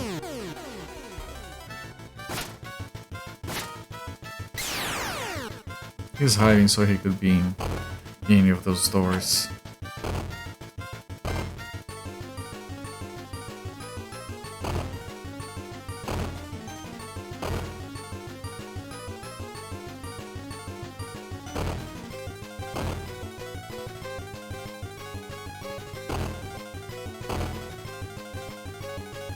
You're all going for Atrshan.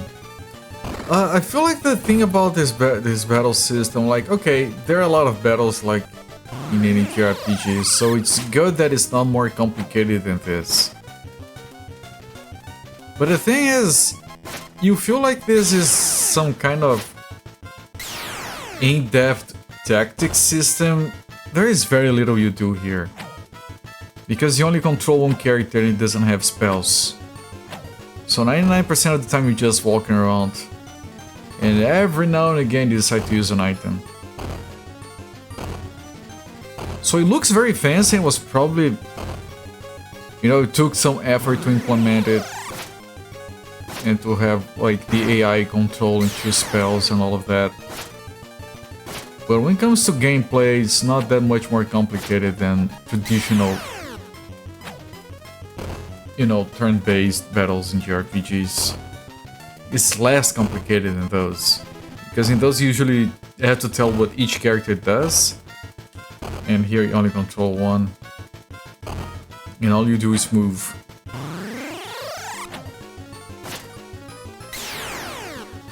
So I do appreciate that it's very different,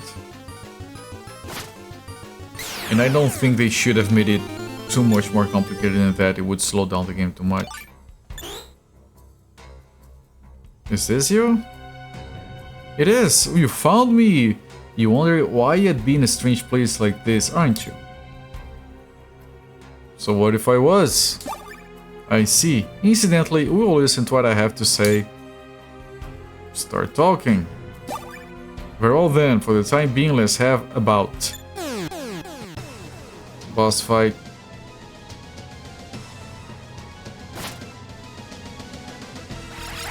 I'm pulling back so Atrshan doesn't think everything. Sometimes simple is good, yeah. Like, I don't think they should have made it more complicated. I just feel that it's weird that they have this entire system, but it ends up being overly simplified. It looks way more complicated than it actually is. Which is kind of good. It makes you feel like you're playing something complicated, but you don't have to think too much. I mean, if you want to play a tactics game, this is not the way to go about it. There are games very suited for that. Oh, he's running away actually. I mean, it does allow for that kind of narrative. Like the boss is actually trying to run away.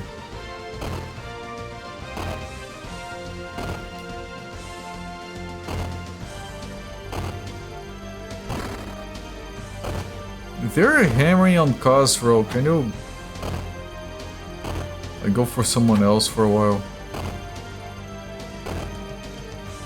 Good, thank you.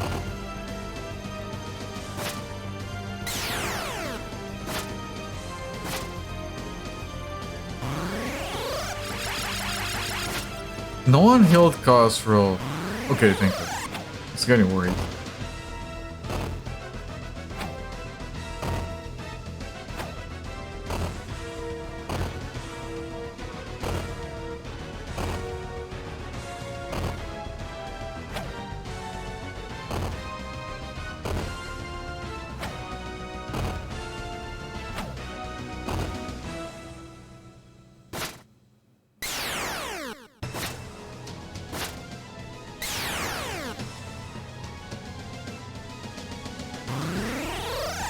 Yeah, he went as far away as he could, and he's not coming back.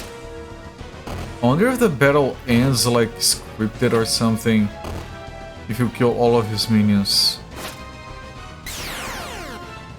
He didn't. Yeah, he's still running away. Yeah, he dies in 2 hits. Or 3. Interesting. Hello there, Mr. Courage. Welcome in, my friend. Your skills live up to your reputation indeed. Yes, I'm most impressed. Now then, allow me to convey a message from Lord Ostrakhan. Those diagonal bricks make it look isometric. It's good use of the pixel art that you have at hand. And yes, I think that pixel art in this game is very, very solid, very, very colorful as well. Like the TurboGrafx, you can make bad use of the colors. Like, I think I've said this before, but the original very first Bonk game has okay pixel art, even good pixel art at times, but the colors are horrendous. Great sprite art. A lot of the time, yes. He says there is a mansion in the town of Irvad where some foolish man named Fravard or the like lived. Okay. Mansion in Irvad.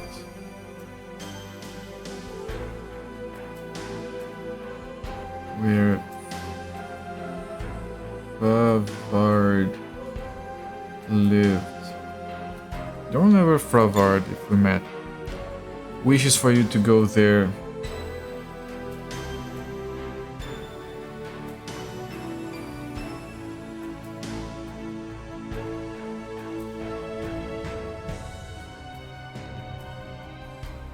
Okay. Do you understand? I get it. With that, my part in this is ended. Will you allow me to escape? You know what? Sure. That's different enough. Then I take my leave. If you become a problem, I can just kill you again.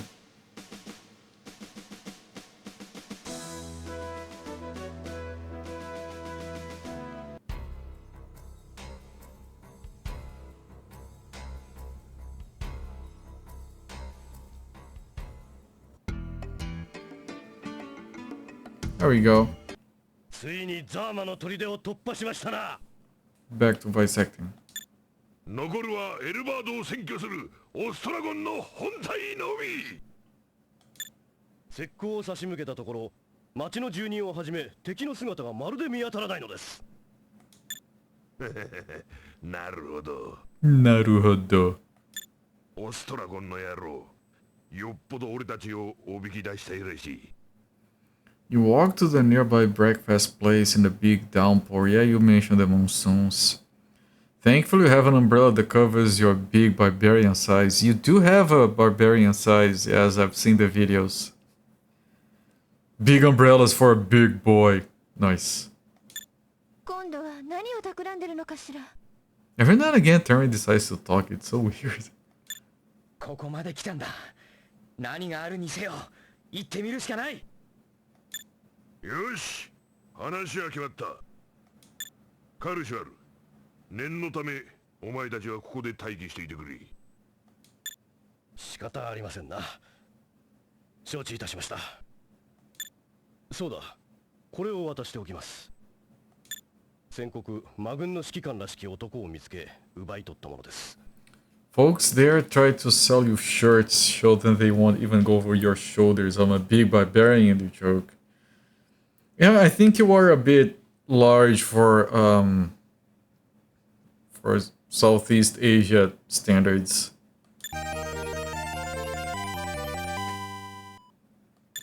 くれぐれも気をつけてください。頑張れ。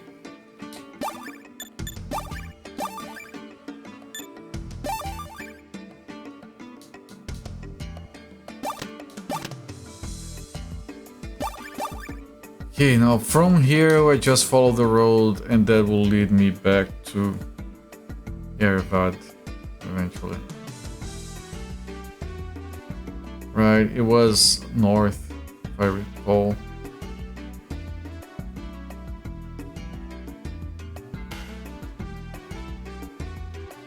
Yeah. No, this is Urvan. Did Urvan come before Yerevad? It did. Sorry that it is down here.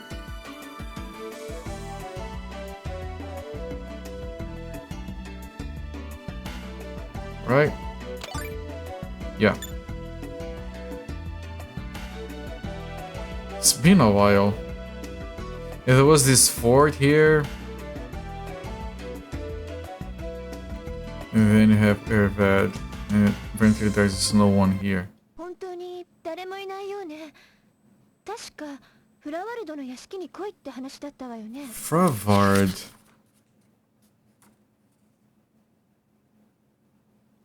I don't have any notes on Fravard. 見え見えの罠に決まってるわ。ここまで来といて引き下がれるか。何があろうと行くしかねえ。You have to wear XXL shirts and blazers from Old Navy. Anything smaller won't go over your shoulders. I've been there. Actually, like this week, there was a day where I grabbed all my clothes.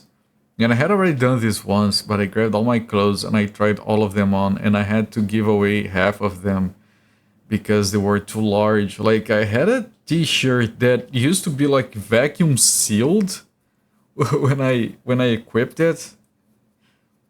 And now I can't fit, you can fit two of me in there. So I had to give all of those clothes away. Yeah, thank you. Thank you. Like, seriously, like, you know those pictures where the guy puts on pants and pulls them, like, to show the weight loss, and it's like, it goes all the way forward from his belly. I did that. I didn't take the picture, but yeah, it's stuff that it looks ridiculous on me now. I can dance inside the clothes. Yeah. Is this the place that had the guy down here? Is this the Fravard place? It is! Okay, so I remember this actually.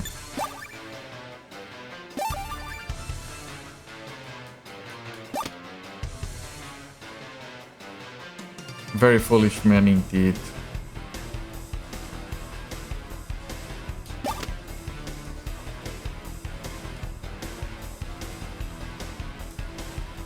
Don't remember what we did here.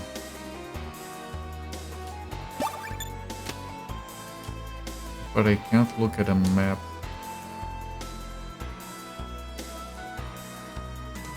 Oh, this is where we got those notes and then we left. What's this? Yeah, there was a letter here. Don't remember from whom. That was before. Looks like some kind of blueprint. Let me see. This is a floor plan of the mansion. Huh. There is a secret room or passage here. Is something the matter? It looks like there's some stairs leading to a basement to the northeast of this floor. But I haven't seen any kind of stairs going down. Maybe they're hidden so that you can't tell where they are just by looking. Jeez, giving us the runaround, is he? Don't you get it? He's telling us to go through there and come down to him. Damn Ostracon. Must have left that floor plan out on purpose. What should we do, Khosrow? Can't go back with our tails between our legs now, can we? Alright, we need to find those stairs. So it would be... on here? Here, the hidden stair should be in this room.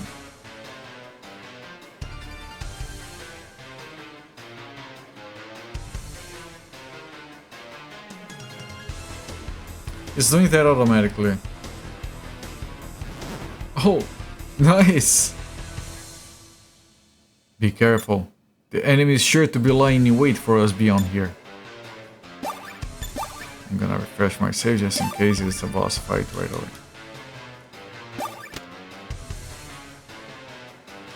Map? No map.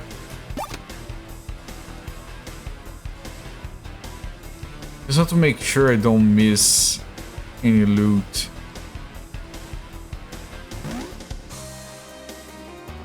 Not there yet.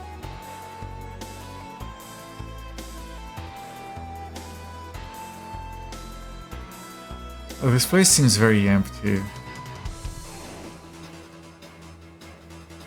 Okay. Cinematic?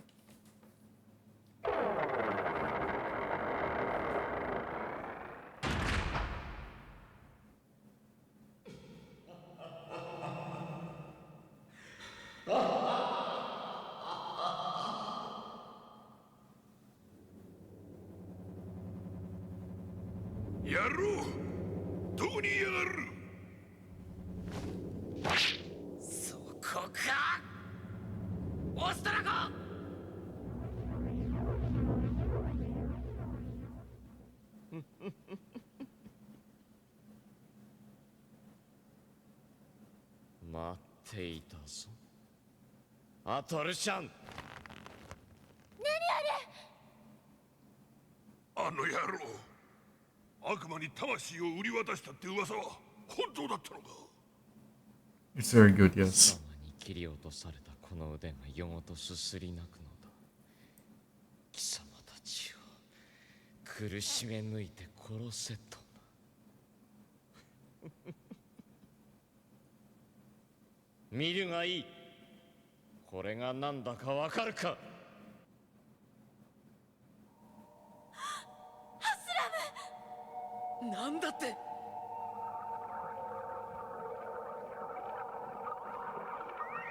The prince. こいつを生かすも殺すも貴様たち次第というわけだ。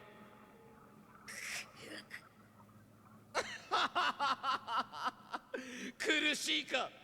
貴様たちにとって仲間のこんな姿を見るのは最も耐えられぬことだろうが。何が望みだ。貴様たちの命と言いたいところだな。ここは一つ貴様たちに魔王ガルシア様のために働いてもらうことにした。野郎、どういうことだ。もとよりガルシア様の目的はエルバードなどという人間どものちっぽけな国にはない。貴様たちは不思議に思ったことがないのか。ドゥルグアント城で魔軍が大勝して以来、なぜエルバードをいつまでも攻め落とさずにいたか。引き捨てならないわね。まるでその気になればいつでもエルバードを落とせたみたいじゃない。バカ。当たり前だ。そんなこともわからないからむやみに兵士の命を浪費する。なんですって。ハルナ。能書きはいい。さっさと望みを言え。このイシュバーンに残る古代神の伝説は貴様たちも知っている。その力の象徴であるアベスタ。今もダードワの森奥深くに眠っている。そしてその秘密は貴様たちが助け出したダードワの酋長だけが知っているのだ。アベスタを探し出してこい。アスラムは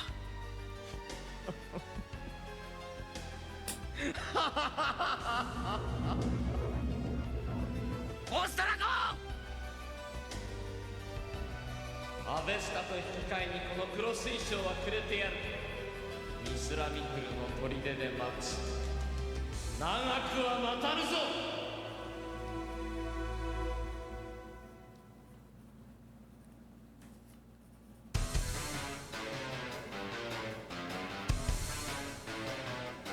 I'm writing down all of that so I don't forget it.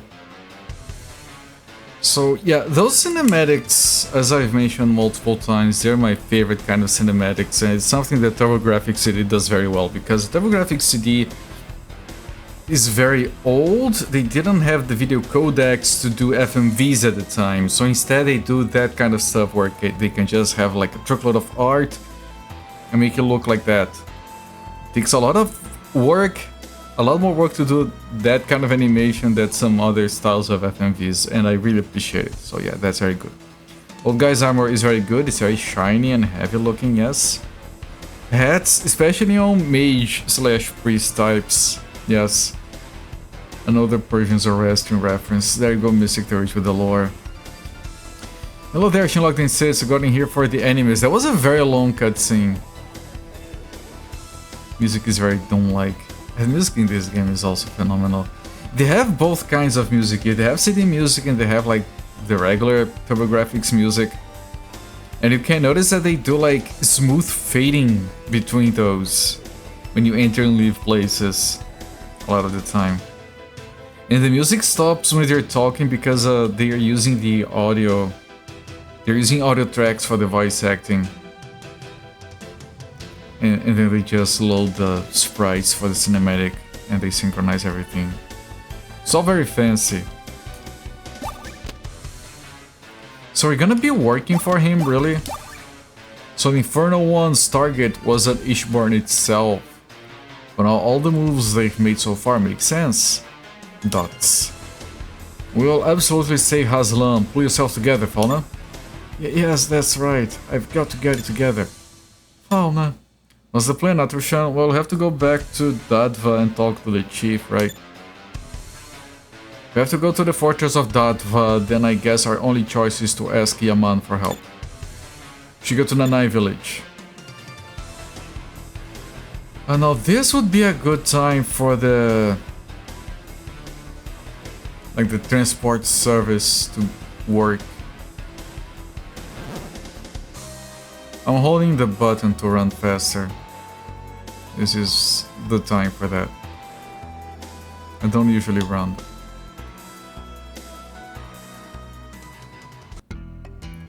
Oh, the people are all back. Now, where was the transportation dude? Care for a drink? No. Is this you? No. I'm pretty sure this town did have the thing.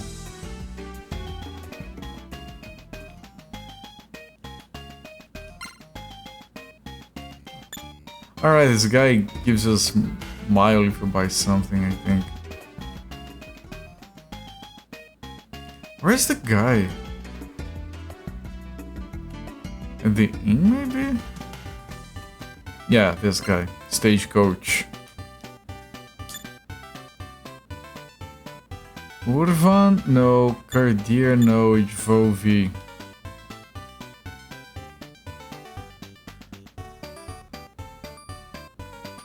Is that worth it? I don't think it's worth it. Like, if it took us to Dadval or Navai, sure, but if it's only Ijvovi, you can just walk there.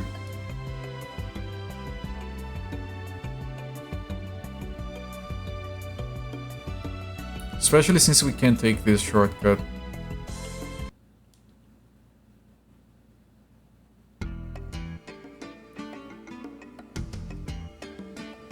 Right, now the fort of Mythhammer he mentioned is up there. We don't go there.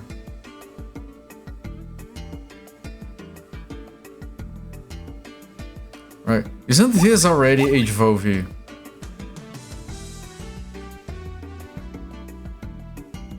I'm pretty sure this is Ijvovi already. So how do we get from... I know there was this passage here. Is that the answer? I think it is. The passage in the trees.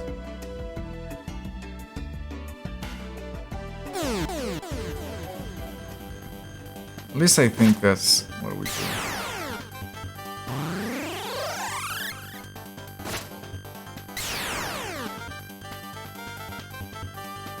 I wonder if the manual came with like a world map or something.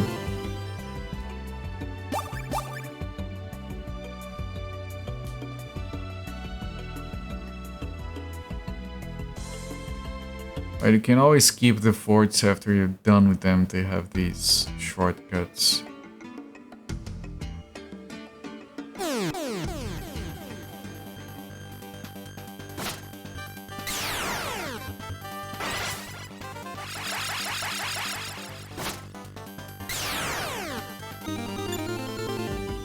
I think this is HVOV actually. And here we head to Dadva. Okay. Yeah, we saved. Yeah, no, Dadva is right here, so it's fine. Oh, the chief. The chief was here, I think. No. Yes.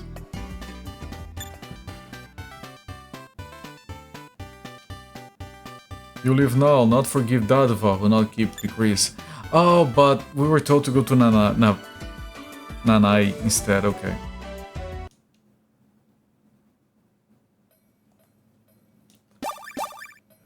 We don't have the guide, but I think I kind of remember the path. That is a little bit of backtracking, which is not that great, but I think that means that they kind of ran out of world space. Because from here we go to Fort Mythhammer, which we can already get to technically, so I think we have seen all of the world.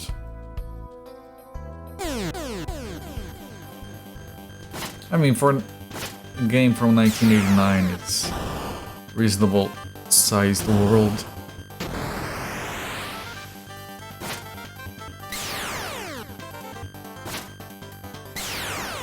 But still, like, we were told we needed to find 5 dragon parks and we only have 2. That's weird. Because I feel like we're making a lot of progress. Small worlds are kind of nice anyway. I do agree, Flipsider. Because having a large world that isn't frustrating is not easy.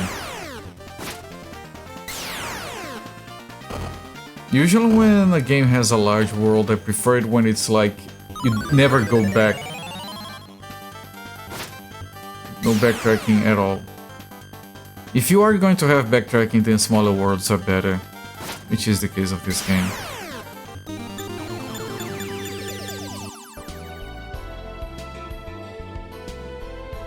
I think Govilius had a reasonably sized world. I don't know why I keep thinking of Govilius when playing this game. Briefer JRPGs and RPGs in general, they're nice. Yeah, I've been struggling with games that are too long for a while. Like on my own time, like games that I want to play, but after 30 hours I'm like, I'm kind of done and the game is barely going, so...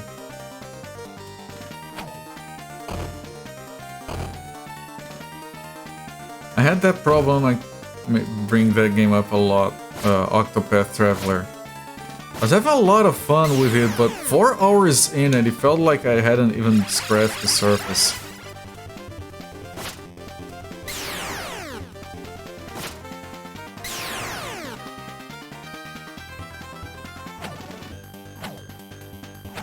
But with these games, like, you have to keep the world in your memory as you play. So having a smaller world makes that easier. Modern RPGs tend to be extremely long. Yeah, because if they are short, then the reviews are gonna be, it's a good game, but it's only 30 hours.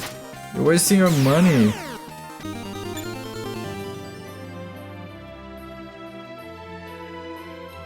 Like, especially during this day and age where everyone has a library with hundreds and of thousands of games because people keep giving games for free all the time anyway. And then you buy a bundle with 100 games for $2. Classics from half a year ago or whatever. We all have stupidly long backlogs. I don't want the games to be long. Long games made sense when you had only one game for 2 years,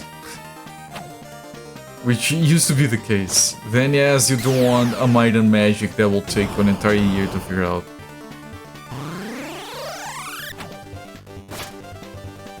The sheer scale of Might and Magic, that game is what, 86, 87? That's a good, like, full year project. Back then when you didn't have much choice, like, that was a good bang for your buck.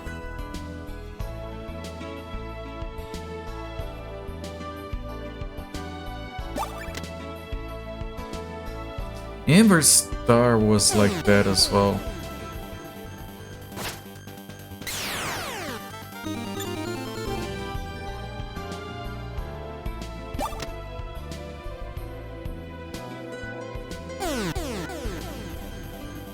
Jeez, that's a long list of enemies.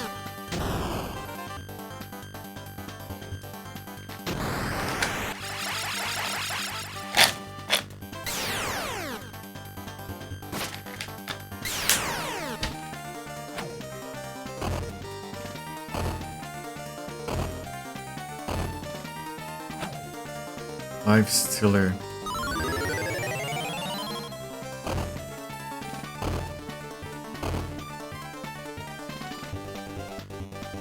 These enemies are very easy to kill, but because they keep moving away, the fight ends up taking too long.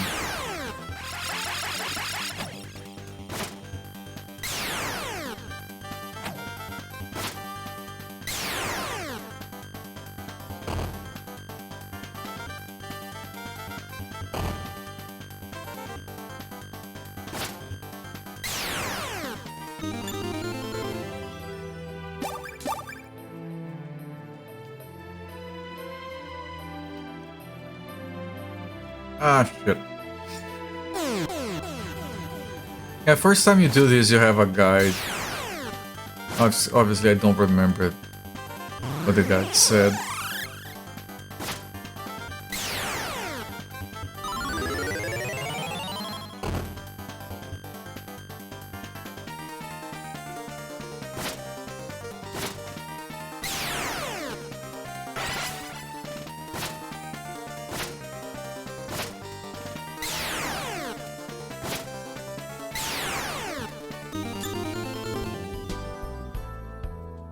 And here we go. Nanai Village.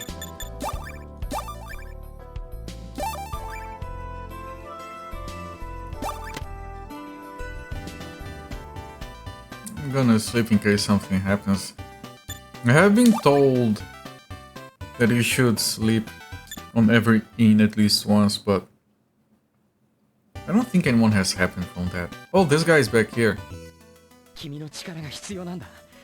もう一度一緒に戦ってくれないか、ヤマ。Oh, he can't. He has the dots. Do I have to go back and buy wine and bring wine to him to heal his dots? 君がここへ残った理由は分かってる。だけど、アトルシャン、違う。俺の話聞いてくれ。俺ここで働いた。ダドアの行い許してもらおう思った。でもそれ間違いだった。償いするつもりなら七井のためだけダメ。この大地守るため魔王と戦わなくては。俺からお願いする。 Yeah, he's joining the party again. 一緒に戦わせてくれ。アトルシャン、俺必ず役に立つ。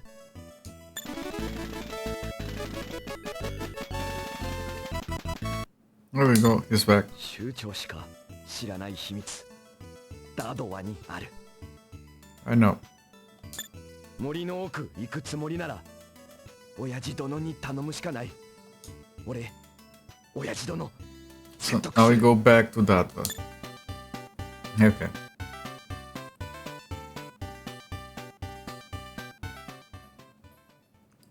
Do we get a quick load? Quick travel here? No, I have to go back manually, okay.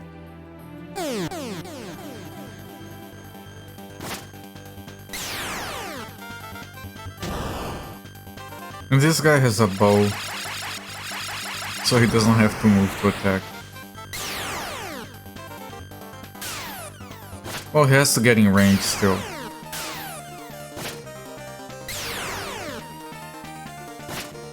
But he killed two guys that were very far away. That does make things go by a lot faster. And you don't get less experience for having more party members.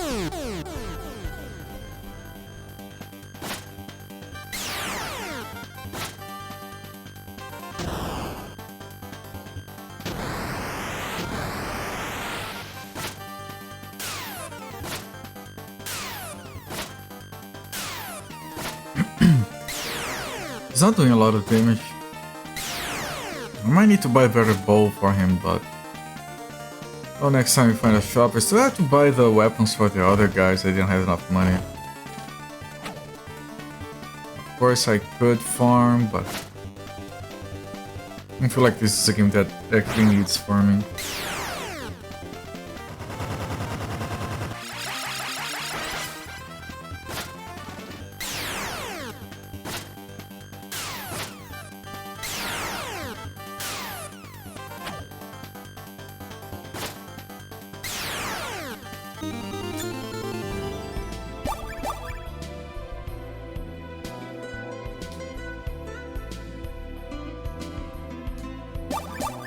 It's weird jazzy music.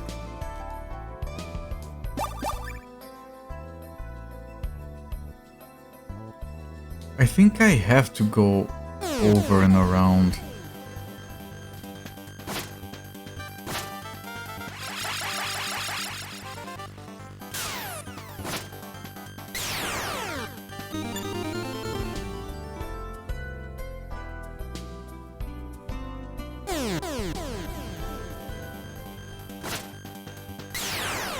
Everyone is hiding the trees.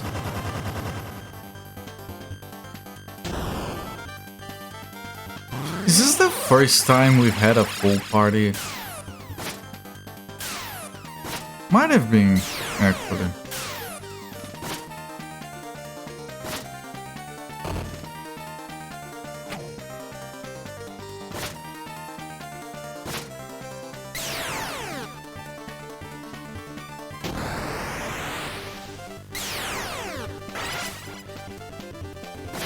It's funny how Ultima like the combat screen in this game is. Yeah, I don't know if it was you, but someone did mention that it reminded them of Ultima.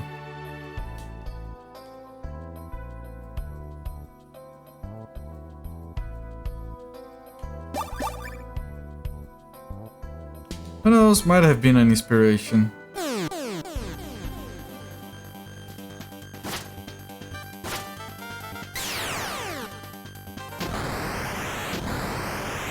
Like, when it came to Western influence of video games in Japan, they didn't really care much about like the Dooms and the Wolfensteins. But good lord, they freaking love the wizardries.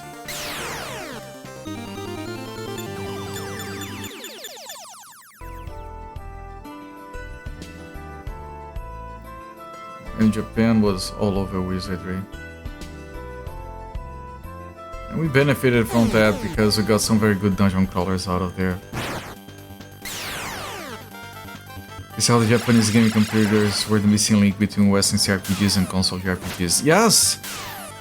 Those Japanese computers like the PC-88, PC-98, the MSX, which was not just in Japan, the FM Towns,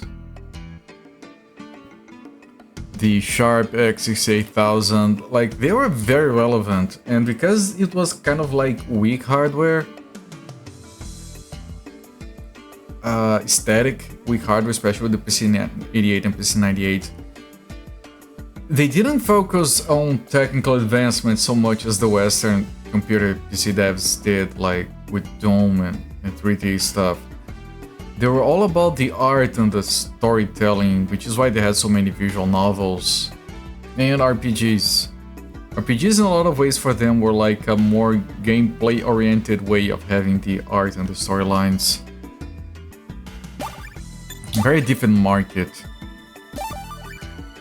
And the console market there was much more initially an extension of the computer market at first. I mean, the NES was called the family computer down there because computers. Like the PC Engine was because of the PC88 and PC98, now it's consoleized, so to speak.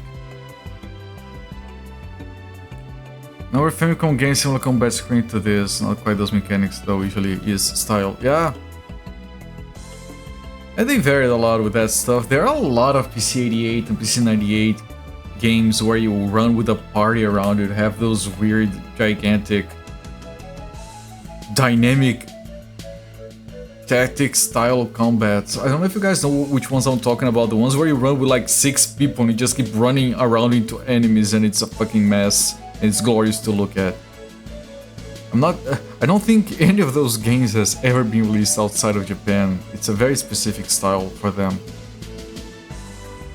There was this guy that used to stream those games exclusively. Can't remember his name. PC Engine makes sense now. Yeah, it's... And the PCFX, which was also a computer. Apparently folks of Falcon presented Xena tutorials and systems for possible Western localization. They forgot they had traced images from Ultima. Taking it as a compliment. Yeah, you see, it went back and forth. It was funny to see those cultures, game development cultures that were so separate, but they had those specific interactions happening.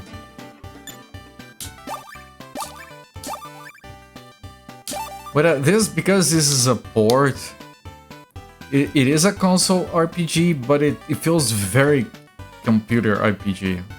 Like this menu right here, you look at this with the title there.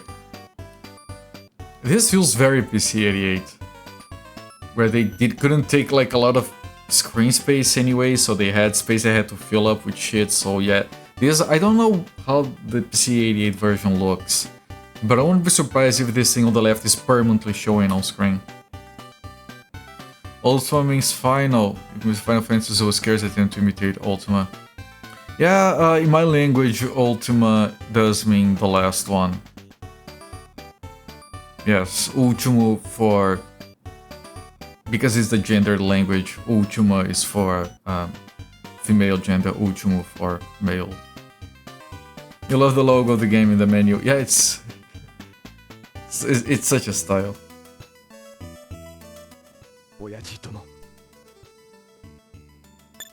Yaman, 何しに帰ってきたか。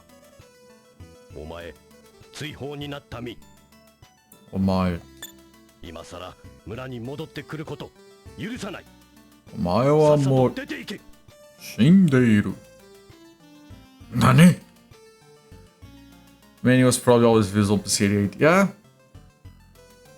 Like on the original version of Highlight.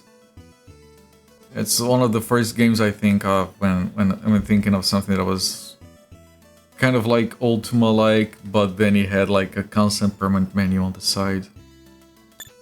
親父殿、お願いだ。酋長に代々伝わるダードワの地図をくれ。You sound very angry, Yaman. 何をバカな。森の秘密、ダードワの宝。戒律破る、死ぬこと。Dadva is always decreased this, decreased that. 命かけても守るべきものある。腕ずくで持っていく。Your nephew showed you the Feast of the North Star Nani meme, had to explain to his parents where it came from. that must have been fun. I would love to watch a recording of that conversation. Dragon Quest, Ultimate Final Fantasy, Dungeons and Dragons, all of those took inspiration from one another. Yep. And then you add like stuff like literature with Tolkien in there as well. And it made for a very rich... Like, I feel like RPGs, especially CRPGs, and JRPGs as well, of course. I think there is so much richness to that era. Where they were trying so much interesting stuff. And everything is so dense with art and story and weird mechanics. And when it comes to JRPGs, like, our contact with them usually stems from like console localized games like on the SNES. But when you go further back, like you mentioned before, Mystic Theurge, when you go back from consoles back into PC 98 and PC 88, it gets like so varied and rich. I had a job interview to be a youth minister. The interview turned into you explaining memes to the parents while they wrote down notes.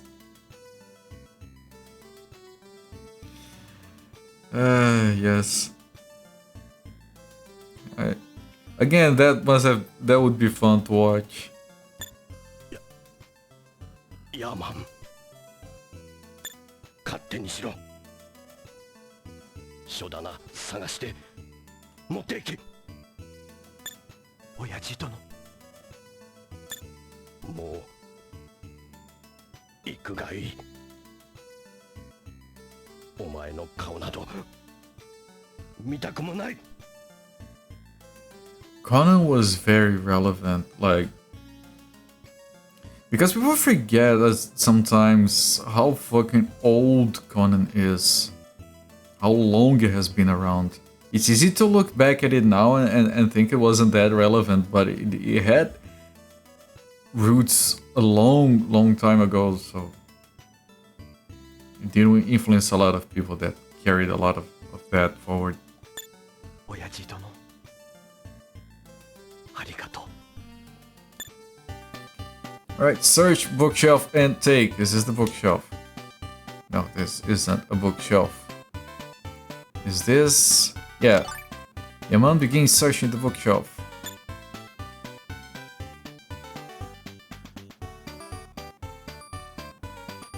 Here it is. Conan is from the 1930s. Yep. There are so much stuff that people don't realize how freaking old it is. So then you think it wasn't influential because it was influential a long time ago, like but it reverberated for decades. But again, that shit is almost a century old. You read all the original Conan stories written by the original author in 2025. Amazing. I tried to read old stuff. I mean, I think I have the very first Conan ones saved on my tablet. I haven't gotten around to it yet. Good old Howard, yeah. Doesn't sound like the name of a guy that would write Conan. Atrushan, if have this, can enter deep forest. GD&D had Conan stuff and they had to remove it in later editions. I remember that. Which reminds me of this one thing that I have. I showed it once on stream.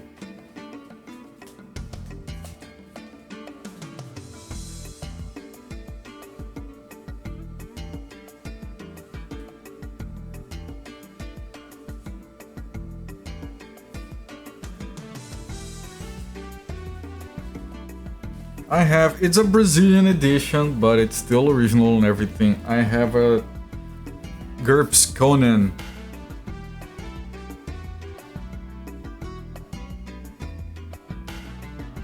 Complete bibliography with the 73 books of Conan currently on sale in the United States. Names, races, and nationalities. places, and much more. Maps and information. Spells of the Hyborian era. Man, this book for the art alone, man. All the... Man, look at this. Look at... Can I... Yeah, it doesn't show properly, but... Good lord, man. This is so fucking good, man. All this art. There is some evil dude in here. Amazing.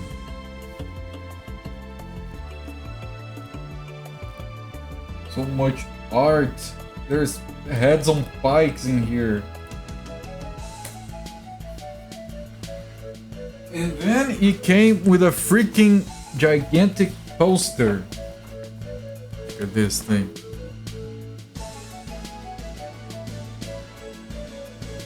Look at this thing. Well, it's not gigantic. I've seen larger, but it's plugged for me. I don't care.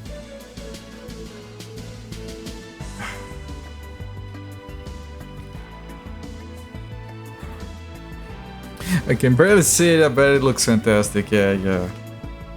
Get it. Okay, how do we go to the deep forest?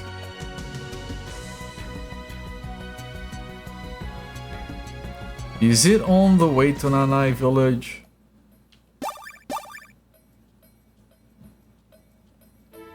Oh, we can scroll this, we couldn't before, so this is the map. Are we wanting to go there?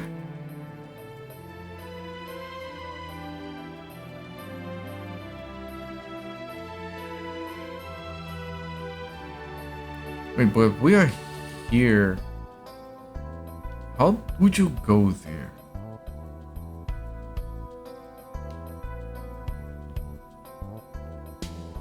Is it all the way around? Hang on. This is locked in. Unless that isn't. But still, to get there...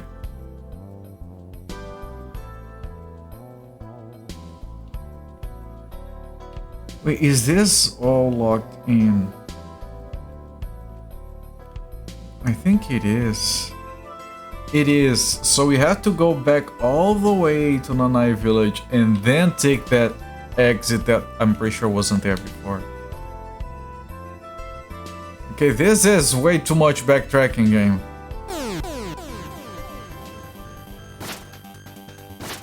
Remember, there's no stagecoach to Nanai.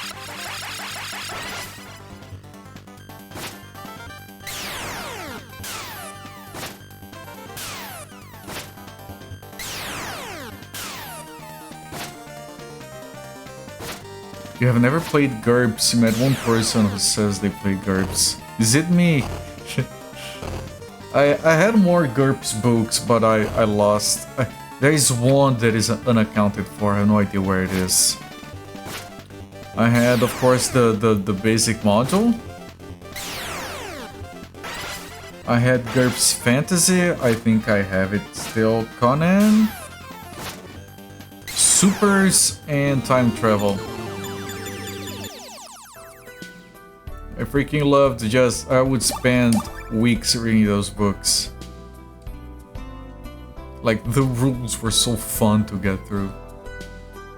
But GURPS campaigns have you played? I did play one Supers campaign, I did play one GURPS Fantasy campaign. And there was one that came with the basic module that I also played with my brother. So I played about 3 GURPS campaigns.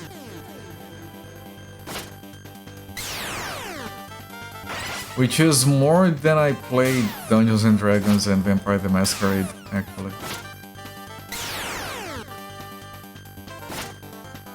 Wait, I don't know if that's... I don't know if that's more than Dungeons and Dragons campaigns.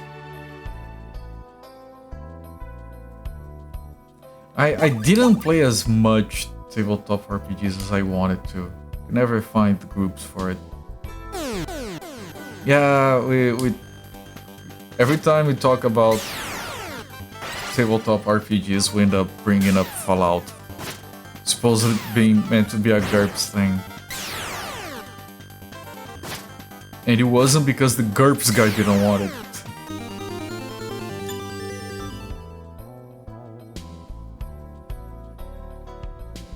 That's Steve Jackson, right? I think. It was probably video games. Video games are for kids. Make you violent. Yeah, sure wasn't that.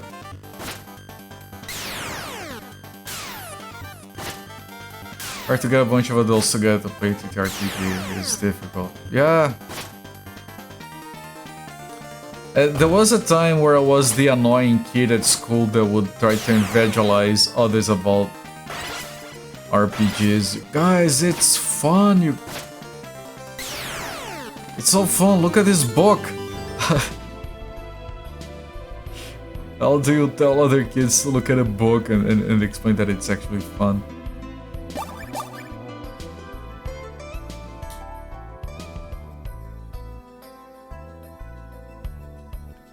But yeah.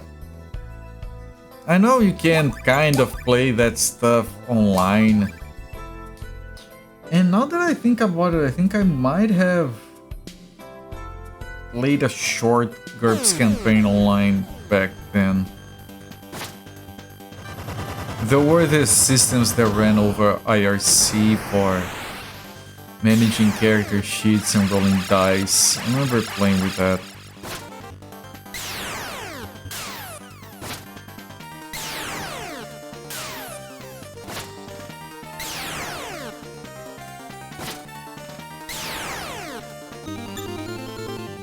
I was to play a 7th game for Vampire the Masquerade that plays our pack of Salubri warriors killing folks with vicissitude.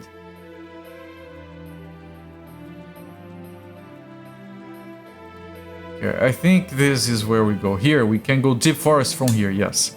I not know place beyond well. According to map, path to temple should be west.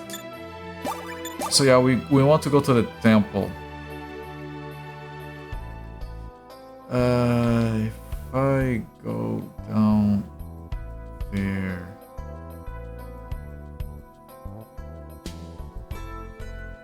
This is difficult. ChatGPT generate a map and I can't think. I mean, there are people who are actually writing systems. I don't know how good they work, because I don't really care. But there are people who are writing systems, like entire dungeon masters, that use large language models to manage character sheets and dice rolling and settings and campaigns and stuff like that. Of course, you're gonna be either limited to like a model that has a small context window, which is going to mean it's not gonna be able to keep track of everything, or you're going to have to pay through the nose to use some API that's going to burn a few... It's going to destroy a few bottles of drinkable water every time you ask to roll a dice.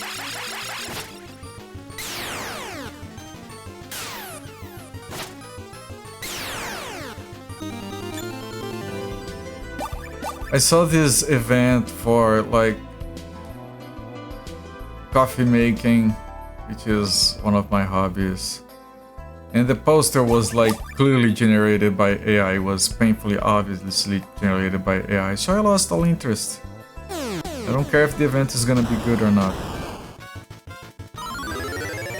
Like, they can't pay like $10 for a starving artist to make a poster for them. Who needs water anyway? Oh, people keep saying that we're going to eventually have wars over drinkable water at some point in the future. And then we're gonna look back at how we literally shit and piss into drinkable water today. We're gonna look at that as like the most absurd thing.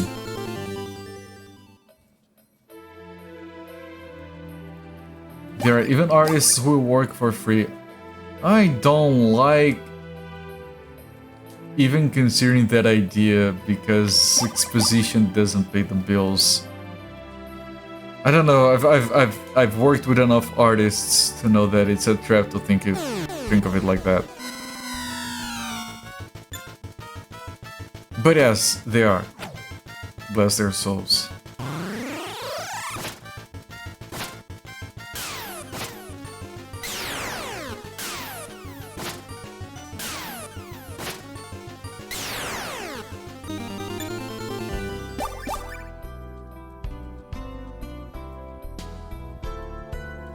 Okay, do I go down? Do I want to go into those small buildings?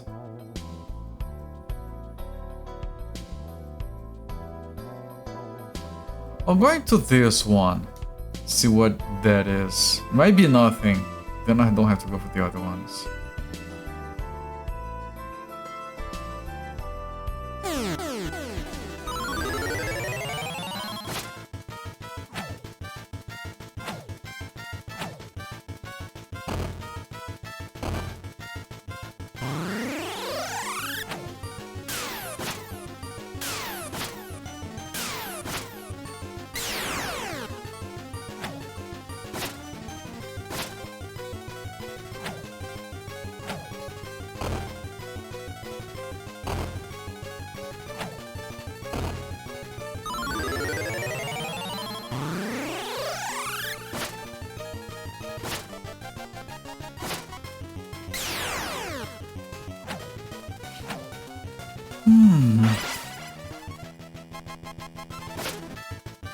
Emma is frozen. Reduces our damage potential. Right, it's like, is that called a snowman? I just realized. Yeah, it is a snowman. Okay.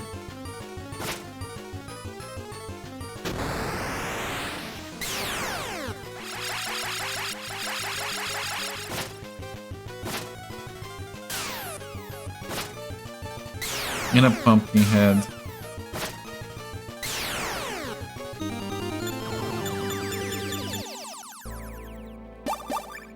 Did I go the right way? I did. I want to see what this is.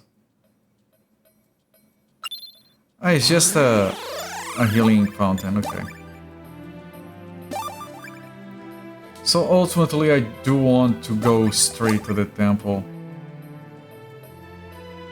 How do I do that? I think it's down here and then over and then down there. Yeah.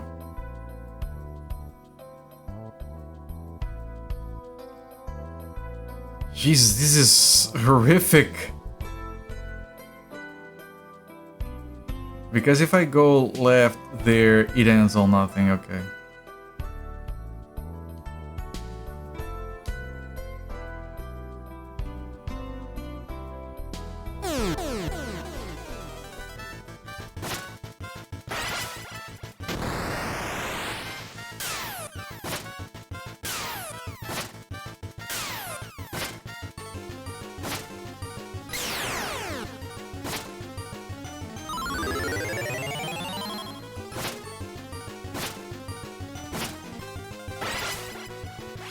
You heard people state that an AI data center's usage of water is overblown, that it simply recycles the water it uses without getting more.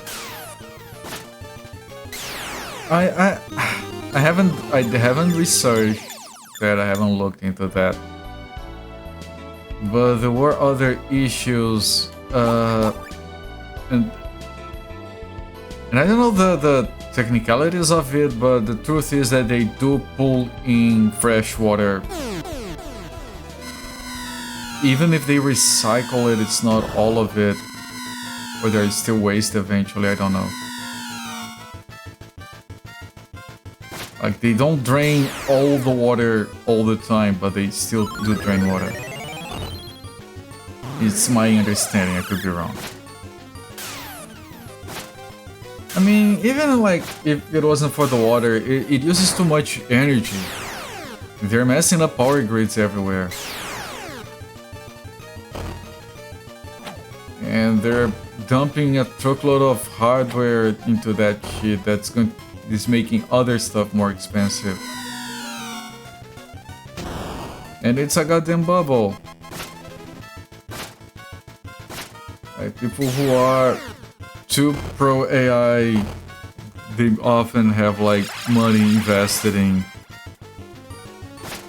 and like, you know, kind of like a pyramid scheme. They want others to buy into it. It's like the crypto bullcrap, where like they want to convince more people to get into it because the more people that buy into it increases their payout. They don't want to be the last ones holding the bag of garbage when the thing implodes. Why do I see the direction this is heading?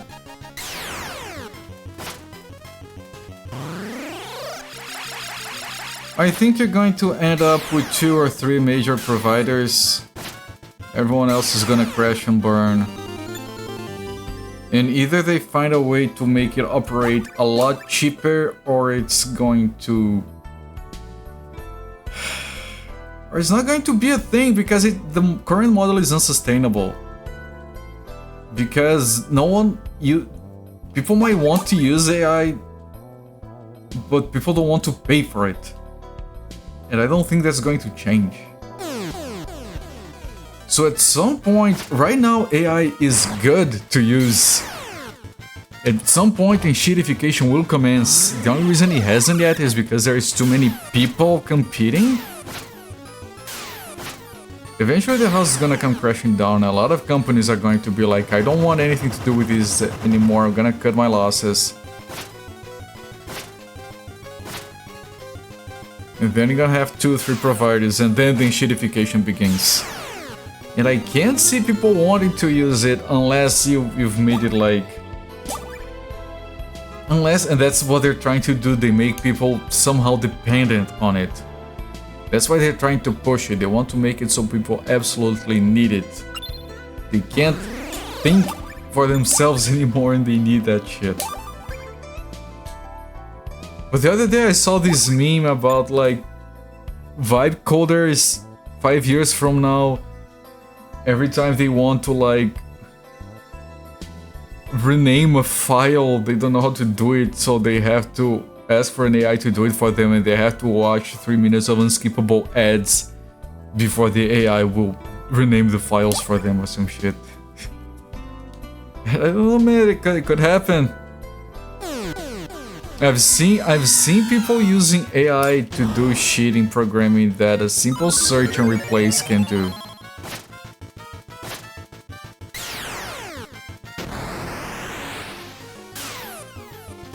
That was poorly worded. No, we're understanding each other.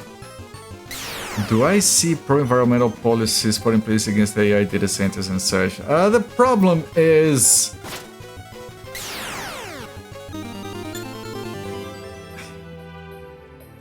there is a chance that this kind of shit will be extremely powerful.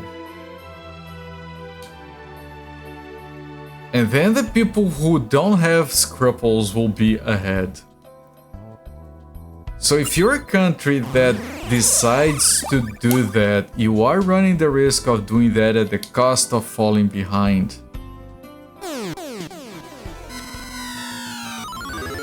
And you have big, developed, rich countries who are like, fuck the environment. It's difficult to afford, which is why like the idea is that you should have like conventions where the countries get together and we all agree on rules for, you know, to try and reduce the effects of climate change and maybe enact some protections. But then they depend on good faith and the countries don't want to fall behind, and then they start exploiting natural resources, which is just another iteration of that happening. It will be irrelevant once the bubble bursts. I think that at some point, some technology will make things different. Not using as much energy, not requiring as much RAM whatever. Until then, it's a gold rush. So yeah, in a sense, I think that by the time the protections come along, effectively they're gonna be irrelevant. They're gonna be more for show. It's not a dumb question, I think this is a relevant, reasonable discussion. I'm the one who is sorry for providing a dumb answer. I'm not well versed or smart enough to provide a in-depth analysis and offer reasonable insight.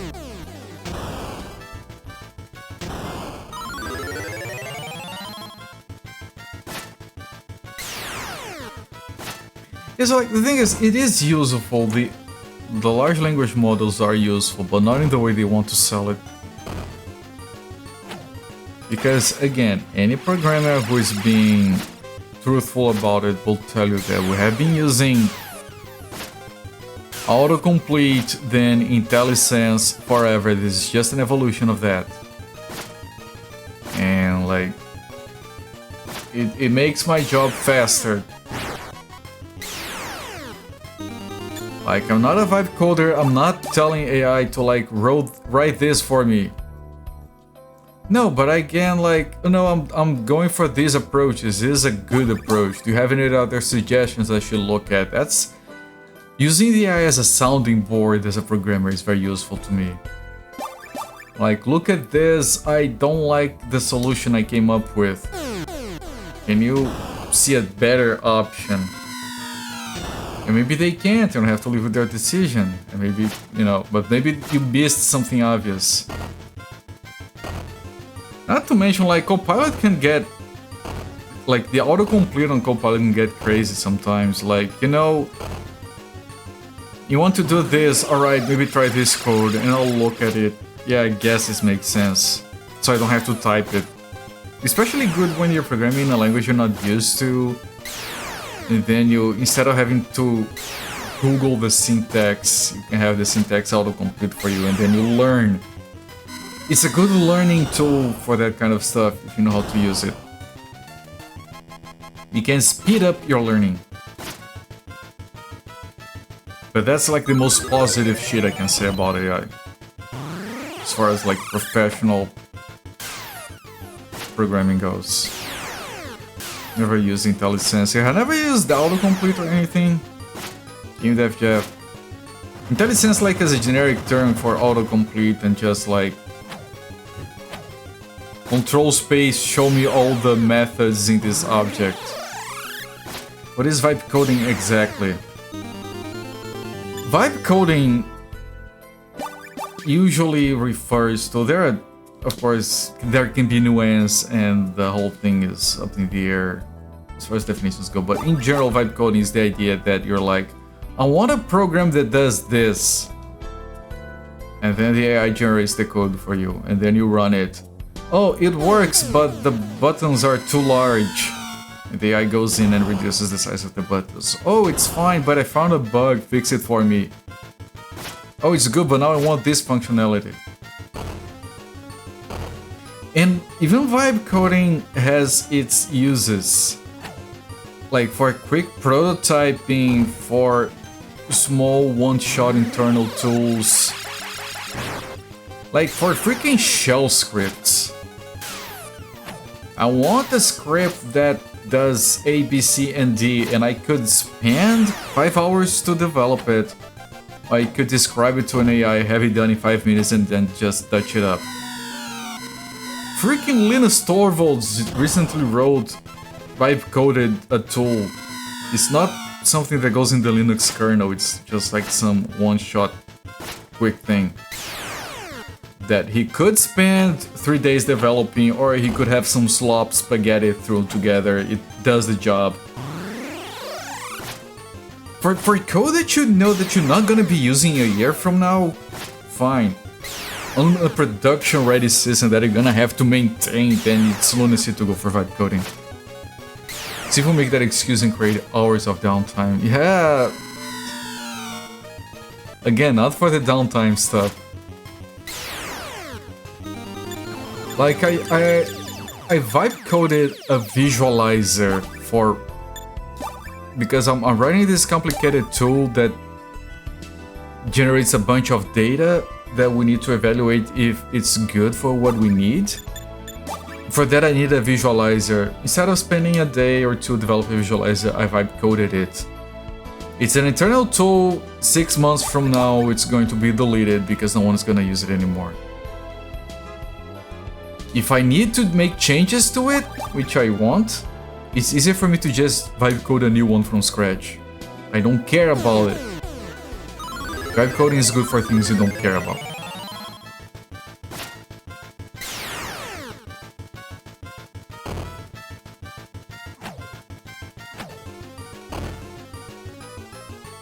And you know, you have to keep in mind that I'm talking about productivity.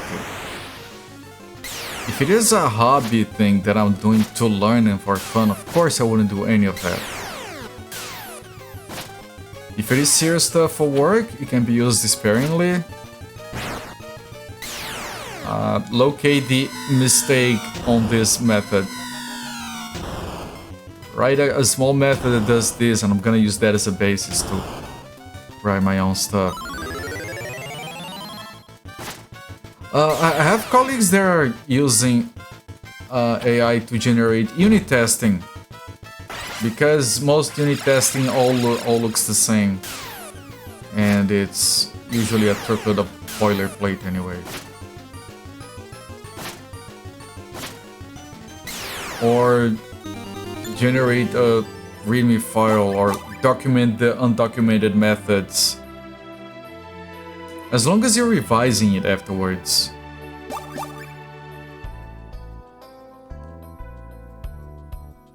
Because what people mean when they say vibe coding is literally people who don't know what the code is doing. They can't read the code, they can't rewrite it, they just have the AI do it for them. All of it.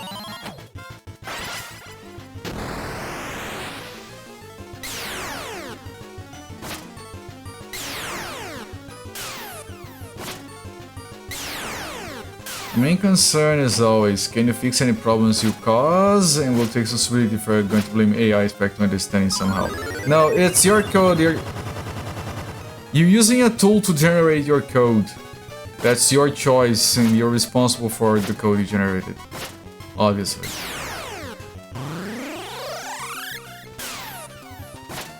No, you're absolutely right, Kibitz. Because that's the thing. I'm not going to use AI to generate spaghetti code that I have to maintain. I barely want to maintain my own code. I much less want to maintain code someone else wrote, and I definitely don't want to maintain code written by the Solopinator 2000.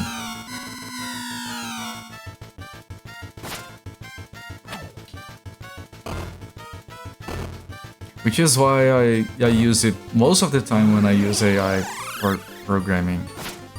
It's for small tidbits of code that I adjust and fix and place it in a method or whatever.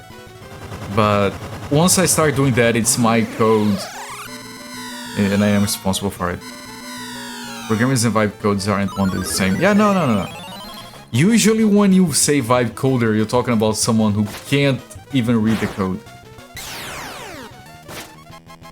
Like, there was this guy online that said he had a lot of experience with vibe coding, and someone asked him, what is your actual level of expertise with programming? And he was very honest and said, I had no idea. Just like your artists and artists are one and the same. People have been using context-aware fill on Photoshop for years now, and that is a tool that you can use that is based on machine learning.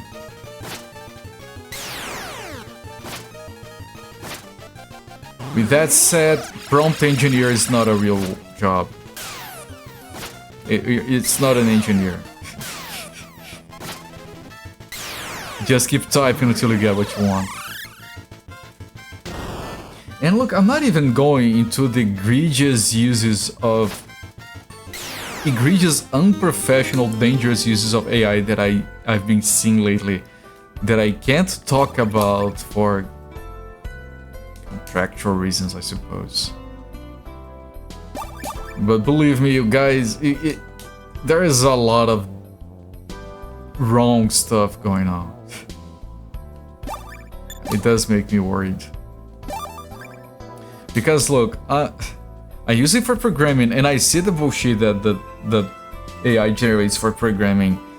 And I can't imagine people using it for anything other than programming. Yeah, and people do. Your tolerance for it is near zero from being subject to the outputs direct of being put in situations cause more work. Yeah, no, I fully respect that point of view. And again, I'm keeping it as a tool in a box that if that tool gets away from me, my productivity will suffer for a little bit because it has improved with it, but I'll manage. I've always managed, it's fine. I've been programming for 25 years. Like professionally, I've been programming for 23. And I haven't had AI until the last 6 months when my company bought Copilot for everyone. And I managed, and I can manage. It's fine.